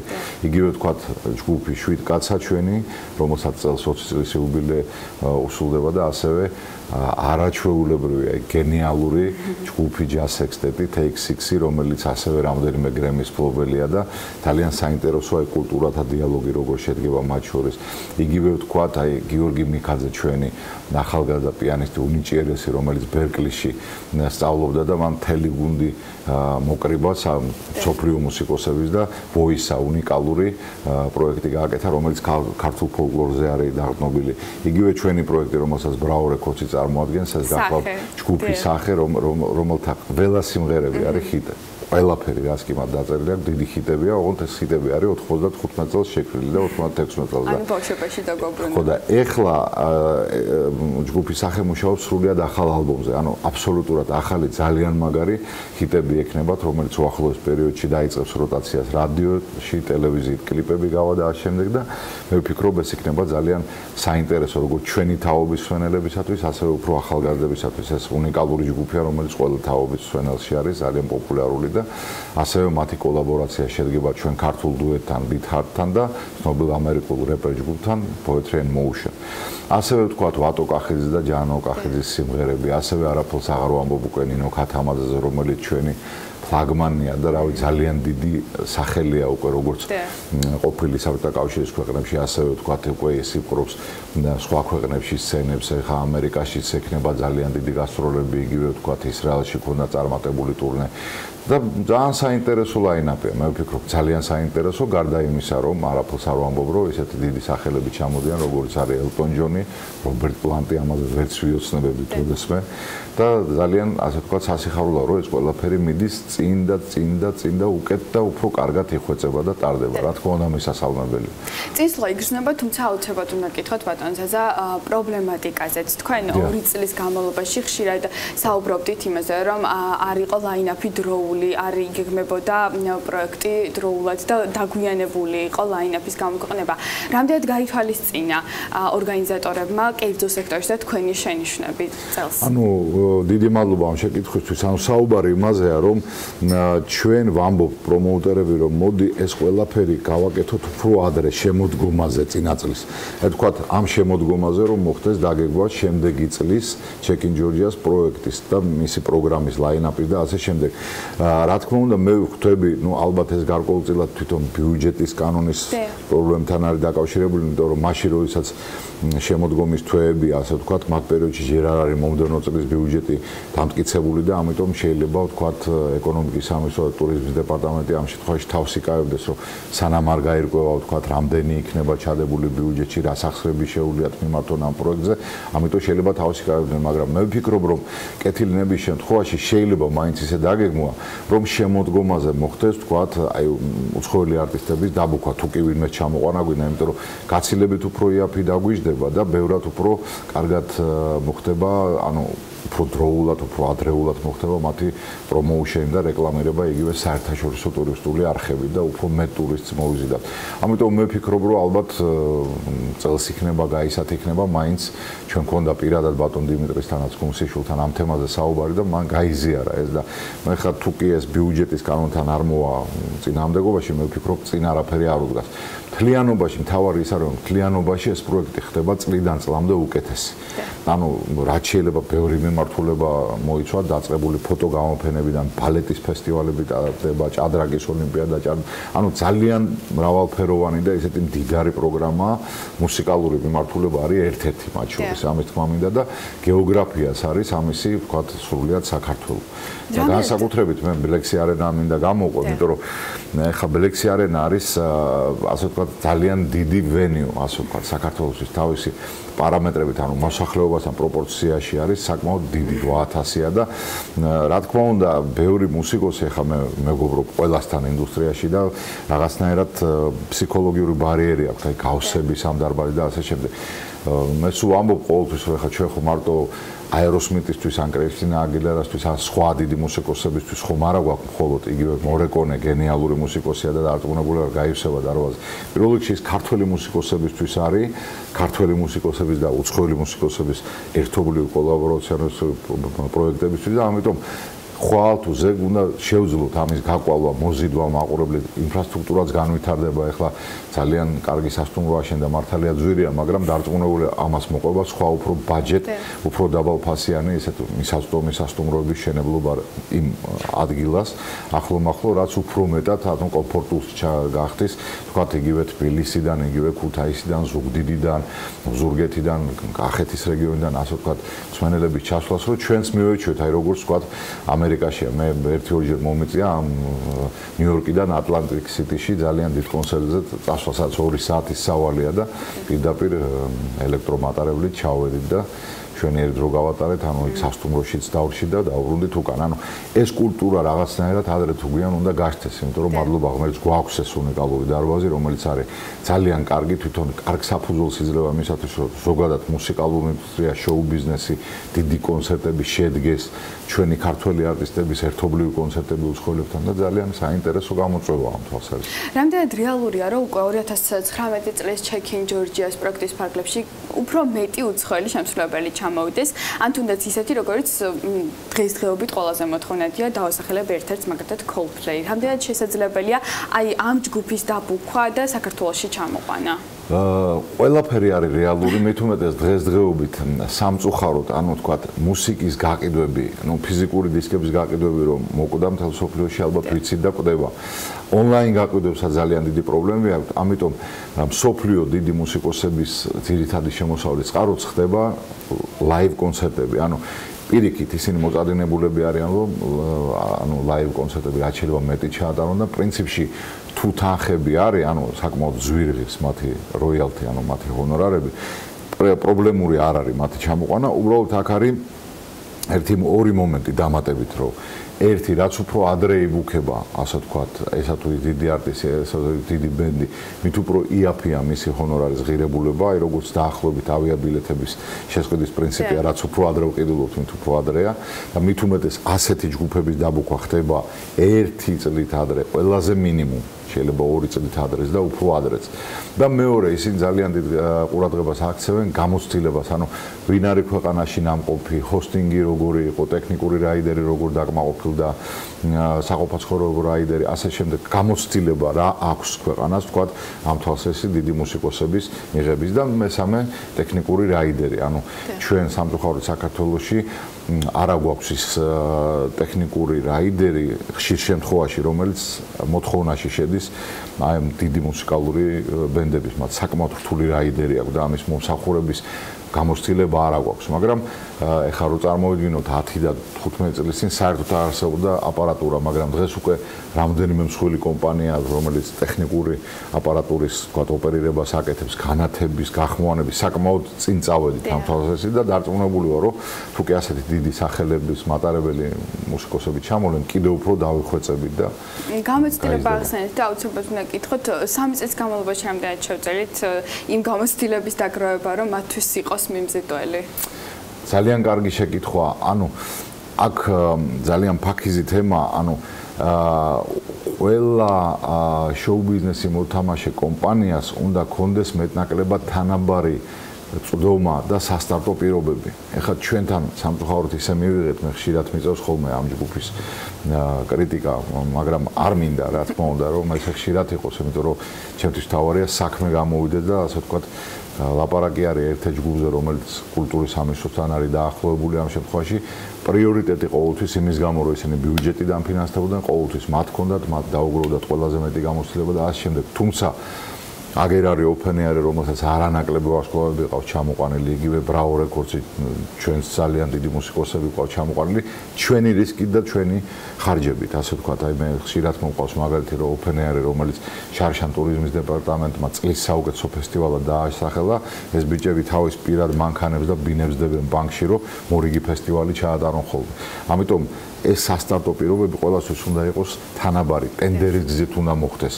გამოცხადება უცხოელი მუსიკოსის ჩამოყვანაზე ბიუჯეტის თანხებით თუ კი წტომა არის ერთი კომპანიისთვის, სხვებისთვისაც უნდა იყოს და ტენდერის გზით, ვინც უფრო იაფად და უფრო მისაღებ ფასებში შეძლებს ამ მუსიკოსის ჩამოყვანას. ალბათ ეს არის ჯანსაღი, კარგი და ასე ვთქვათ, კეთილგანწყობილი გარემო, რომელიც ხელს შეუწყობს ზოგადად შოუ ბიზნესის განვითარებას ჩვენს ქვეყანაში. და კიდევ ერთი კითხვა აუცილებლად უნდა დაგისვათ.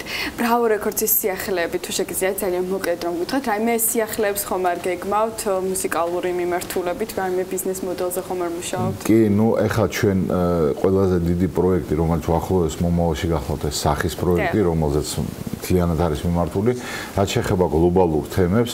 პირველი და ეს ყველაზე მთავარი გახლავთ ის, რომ მეიჯორი რეკორდ ლეიბლების, ანუ Sony-ს და Warner-ის წარმომადგენლები გავხდით საქართველოში, რაც ძალიან მნიშვნელოვანია და მალე გავხდებით Universal-ის, ანუ მესამე რეკორდ ლეიბლის წარმომადგენლები. ეს სამი არის ძირითადი მეიჯორები, რომლებიც ამოძრავებენ მსოფლიო მუსიკალური ინდუსტრიის 90%-ს დაახლოებით და პირველ რიგში ეს არის, ვთქვათ, საავტორო უფლებების დაცვა, მათი ინტელექტუალური საკუთრების დაცვა ჩვენ ტერიტორიაზე, ჩვენ უკვე დავიწყეთ ლიცენზირება კომერციულ რეკლამებზე მათი მუსიკის გამოყენებით და ალბათ მალე სატელევიზიო ეთერებში არის ძალიან ხშირია შემთხვევები, როდესაც საქართველოს სატელევიზიო ეთერებში ულიცენზიოდ ხდება მათი მუსიკის გამოყენება, იგივე ტალანტ შოუებში, იგივე სხვადასხვა გასართობ პროგრამებში, ასე ვთქვათ, მუსიკალური გაფორმების ხრივ და ასე შემდეგ. ეს უნდა მოწესრიგდეს აუცილებლად და ამასთან ერთად ერთ-ერთი დიდი პროექტი გახლავთ ის, რომ გვინდა ჩვენი ონლაინ მაღაზიის, მუსიკალური მაღაზიის Bravissimo G-ის აღდგენა.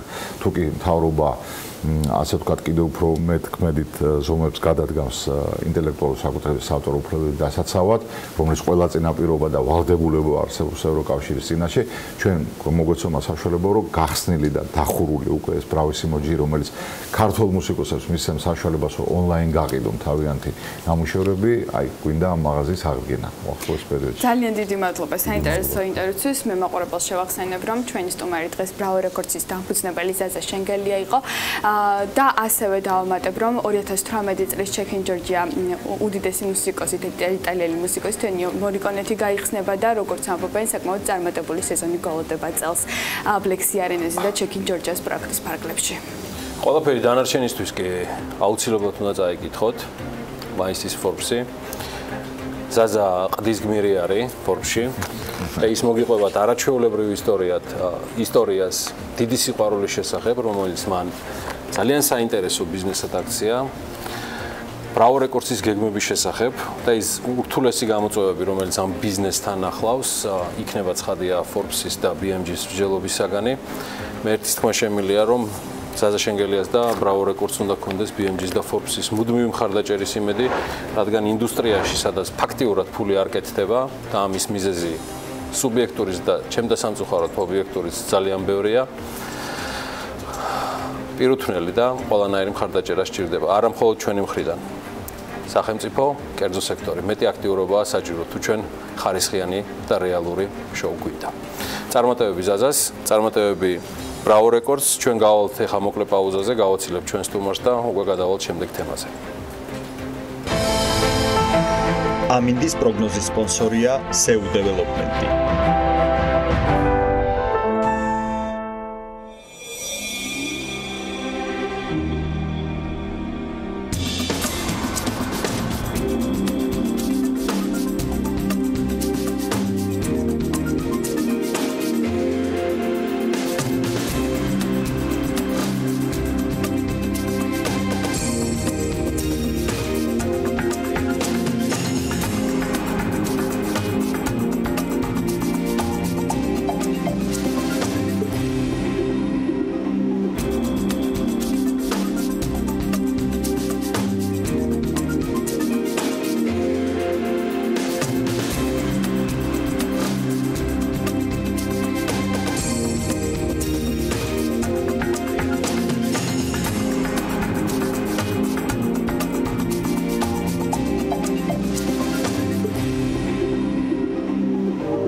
ამინდის პროგნოზის სპონსორია SEU Development.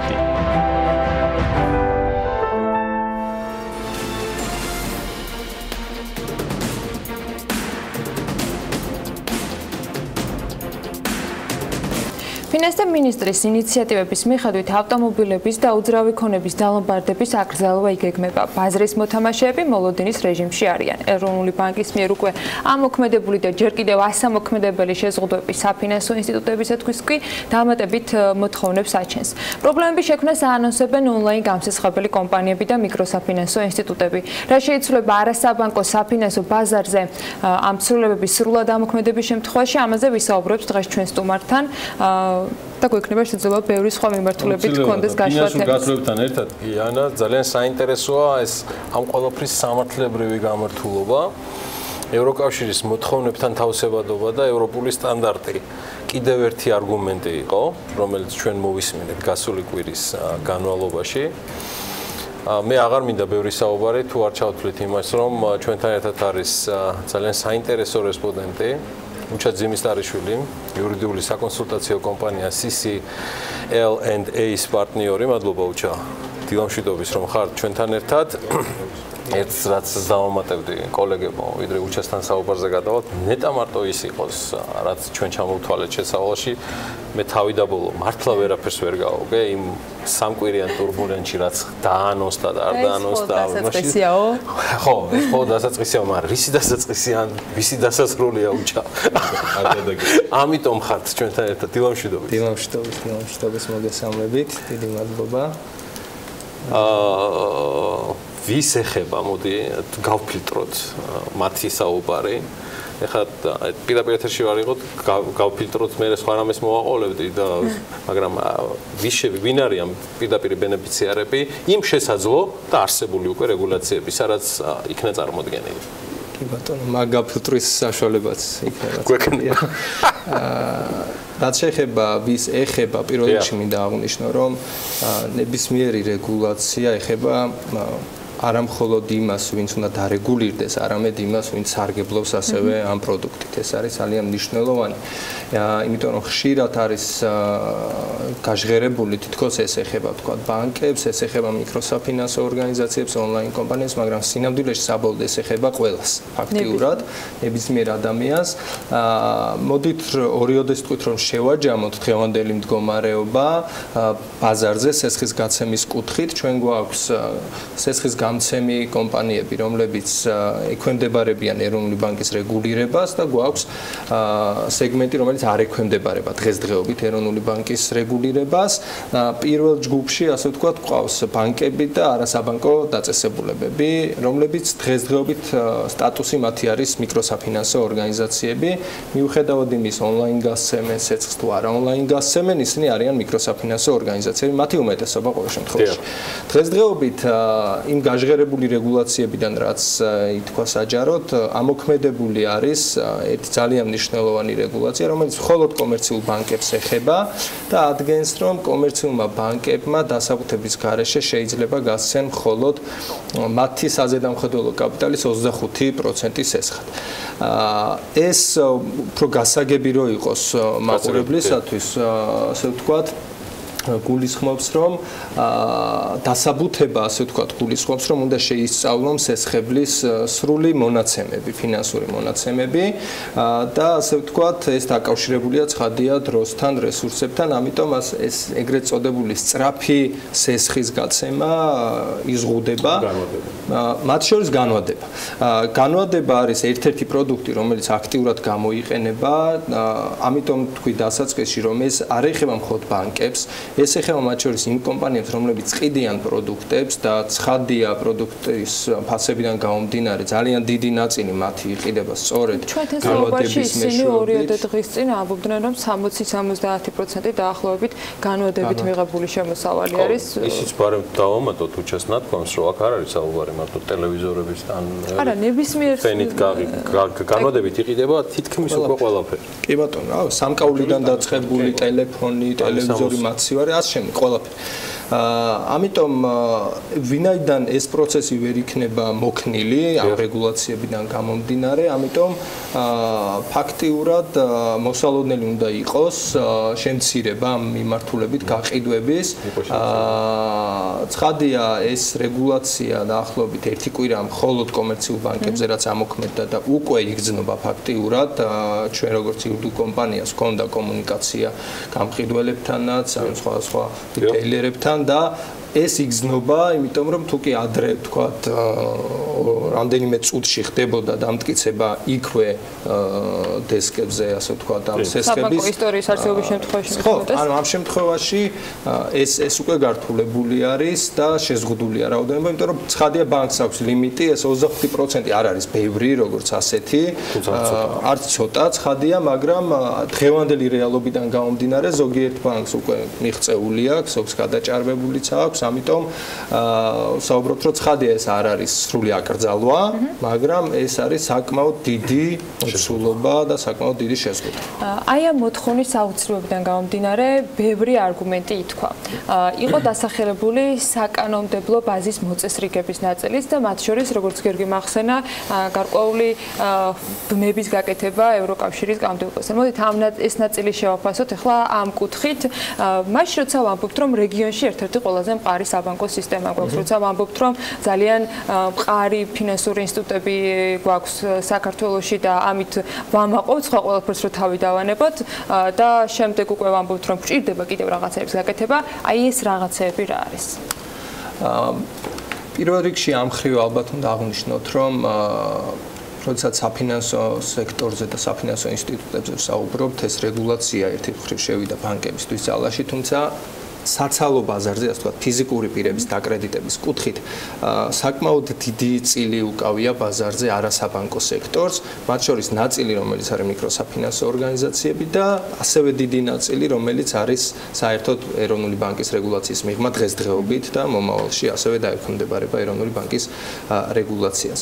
ამიტომ ამ მხრივ მნიშვნელოვანია, რომ მიდგომები იყოს იმგვარი, რომ გათვალისწინებული იყოს თვითონ ამ ფინანსური ინსტიტუტების მდგომარეობა. დღესდღეობით გამოქვეყნებული აქვს ეროვნულ ბანკს პროექტი, რომლის მიხედვითაც უკვე მსგავსი ვალდებულებები, რაც აქამდე არ ჰქონდათ, ეს დასაბუთების, შემოწმების და ასე შემდეგ, ეს შეეხება არა მხოლოდ ბანკებს, არამედ მიკროსაფინანსო ორგანიზაციებსაც და სხვა უკვე სესხისგამცემ ორგანიზაციებსაც 2019 წლის 1 იანვრით. ჩვენ ერთ-ერთ არგუმენტად მოვისმინეთ არა მხოლოდ ამ რეგულაციების დროს, ბევრი რეგულაციის დროს ვისმენთ, რომ აი ევროკავშირის დირექტივებთან დაახლოება, ასოცირების შეთანხმების შესრულება, რაც აბსოლუტურად ლეგიტიმური და ვალდებულებაც არის, სხვა არაფერი, მაგრამ აქ არის ძალიან ბევრი მაგრამ, როდესაც ევროკავშირის დირექტივებზე ვსაუბრობთ, პირველ რიგში ამ დირექტივაზე, რომელიც ეხება ფიზიკური პირების დაკრედიტებას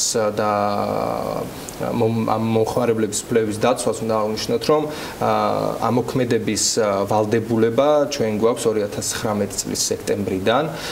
ეს არის ასოცირების შეთანხმებით გათვალისწინებული და აქ იყო მნიშვნელოვანი ის, რომ 5 წელი არის ფაქტიურად, რაც დაიწყო ათვლა ამ ვალდებულების შესრულების და ეს 5 წელი იყო იმიტომ ზუსტად, რომ მომზადებული იყო სათანადოდ ბაზარი სესხის გამცემებიც და სესხის მიმღებებიც, რაც მე ვიტყოდი, რომ გააქტიურდა მხოლოდ ფაქტიურად ბევრ საქმეში არის ესე, რომ ბოლო წუთას იწყება ამის ამოქმედება.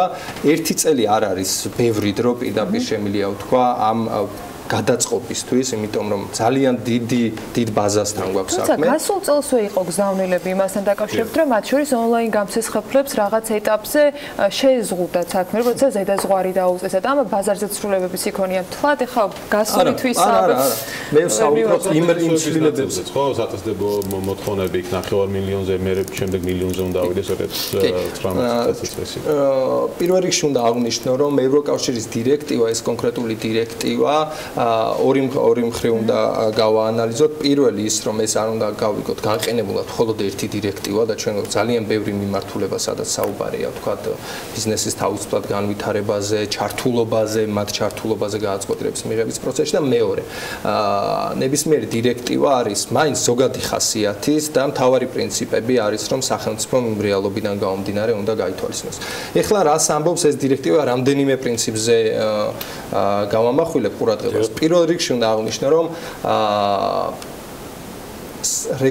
დირექტივა აწესებს რამდენიმე გამონაკლისს და მარტივი მაგალითი რო თქვა, მაგალითად დირექტივა პირდაპირ ამბობს, რომ ეს დირექტივა, რაც ეხება მომხმარებლების ფიზიკური პირების დაკრედიტებას, არ ვრცელდება უძრავი ქონებით უზრუნველყოფის სესხებზე. მთელი დასაბუთება რატომ არ ვრცელდება, იმიტომ რომ ეს არის სპეციფიკური პროდუქტი, სხვა მიდგომებია საჭირო, მაშინ როდესაც თქვათ, ეს ახალი რეგულაცია ეხება მათ შორის უძრავი ქონებით უზრუნველყოფის სესხებს. ამით უბრალოდ იმის თქმა მინდა, რომ ეს არგუმენტი არ არის, თქვათ, იმდენად დამაჯერებელი არგუმენტი, რომ თქვათ, რომ ეს არის ვალდებულება, რომელიც ცალსახად უნდა შესრულდეს. მეორე მხრივ, უმეტესი ნაწილი უკვე მოქმედებს 2017 წლის ივნისიდან, თქვენს როგორც აღნიშნეთ, რაც შეეხება დასაბუთების ვალდებულებას, აქ არის ორი მნიშვნელოვანი პრინციპი, რასაც ევროკავშირის დირექტივა ეყრდნობა. ერთი ეს არის, რომ როდესაც ჩვენ ვავალებთ კომპანიას, რომ მან შეისწავლოს მომხმარებლის მონაცემები, ერთი ის უნდა დაეყრდნოს თავად ამ პირის მონაცემებს, იმიტომ რომ ივარაუდება, რომ ის არის კეთილსინდისიერი და მეორე ის უნდა დაეყრდნოს ხელმისაწვდომ ბაზას, რომელიც თქვა ყველასთვის არის ხელმისაწვდომი. მაგრამ რეგულაცია, რომელიც ჩვენ გვაქვს, ითვალისწინებს გარდა ამ ორი ინფორმაციისა, ფაქტიურად ყველა ინფორმაციის შესწავლას, ნებისმიერ შესაძლო არა მხოლოდ შემოსავლების ნაწილში, არამედ ვალდებულების ნაწილში. აი ესეთი მარტივი მაგალითი რომ მოვიყვანო, როდესაც განმარტება გვაქვს რეგულაციაში, თუ რა იგულისხმება ვალდებულებში, წერია რომ ვალდებულება ბანკის, მიკროსაფინანსო ორგანიზაციის ჩამონათვალია და სხვათა მიმართ. აი ეს ერთი სიტყვა თითქოს არ ვცვლით, მაგრამ სხვათა მიმართ არის აი ეს იმას რომ ბანკმა უნდა გამოიცნოს მე მაქვს თუ არა გიორგის ვალიც ამ შემთხვევაში ან ხო ვალი თქვათ სწავლის ფულში რამდენ სიხდი თანა მონაწილეობა აი ყველაფერი რა რომელიც გარდა იმის რომ არის საკმაოდ ძიმე ტვირთი არის ძალიან რთული პრაქტიკაში შესასრულებლად და ეს რატომ არის მნიშვნელოვანი იმიტომ რომ შემდეგ ეს რეგულაცია ადგენს იმ ზღვარს რა ფარგლებშიც შეიძლება გაიცეს სესხი და ამაზე ევროკავშირის დირექტივაში ამ ზღვრებზე როგორც ასეთი არაფერი არ არის ნათქვამი, იმიტომ რომ ეს არის თვითონ იმ ბაზრის მოცემულობიდან გამომდინარე, რაც აქვს თითოეულ ქვეყანას. ერთი мотиваციაც მქონდა ალბათ ამ სრულებას, ყოველ შემთხვევაში ესეც გაკეთდა განცხადება, რომ შემოსავლები, რომლებიც ვთქვათ თვითდასაქმებულ პირებს აქვთ, მათი გათეთრება მოხდეს, ისინი დარეგისტრირდნენ მაგათ რეპეტიტორები ან კაცოცხლები და ასე შემდეგ. კი ბატონო, გითანხმებით, სწორედ ამიტომ აღნიშნეთ თავიდანვე, რომ 5 წელი იმიტომ იყო, რომ ერთ წელში ფაქტიურად შეუძლებელია და ერთი წელი კი არა საუბარია, რომ რამდენიმე თვეში ამოქმედდება, რამდენიმე კვირაში თუ არა, რამდენიმე თვეში ამოქმედდება ეს რეგულაციები, ამ რამდენიმე თვეში შეუძლებელია, რომ აი ამ ხელა ბაზა, რაც არის არარეგისტრირებული მომხმარებლების, რომლებიც დღეს სარგებლობენ, ასე ვთქვათ, სასესხო პროდუქტებით, შეუძლებელია, რომ ეს ტრანსფორმირდეს მთლიანად შემოსავლების სამსახურის ბაზაში. მიზანი ლეგიტიმურია, მისაღებია, ასე ვთქვათ, ყველა მიესალმება, მაგრამ აქ არის ვადებზე საუბარი და აქ არის რამდენად ადეკვატურია დღეს ამ რეგულაციების არსებობა ამგვარ პირობებში, როდესაც ფაქტურად არ უყავს და ის თანმდევი რეგულაცია რაც არის, რომ თქვათ მასწავლებლის შემთხვევაში, რეპეტიტორის შემთხვევაში მისი ყველა მოსწავლის ოჯახი მოინახულო და შეისწავლო, ასე ვთქვათ, რამდენს უხდიან ამ მასწავლებელს, რა სწავლობენ კარგად და სწავლობენ ცუდად, ეს პრაქტიკულად იმდენად არ არის რეალურია, რომ ამ რამდენიმე თვეს შეუძლებელია ამის ტრანსპორტი. ფაქტიურად შოკურად მოუწევთ გადაწყობა.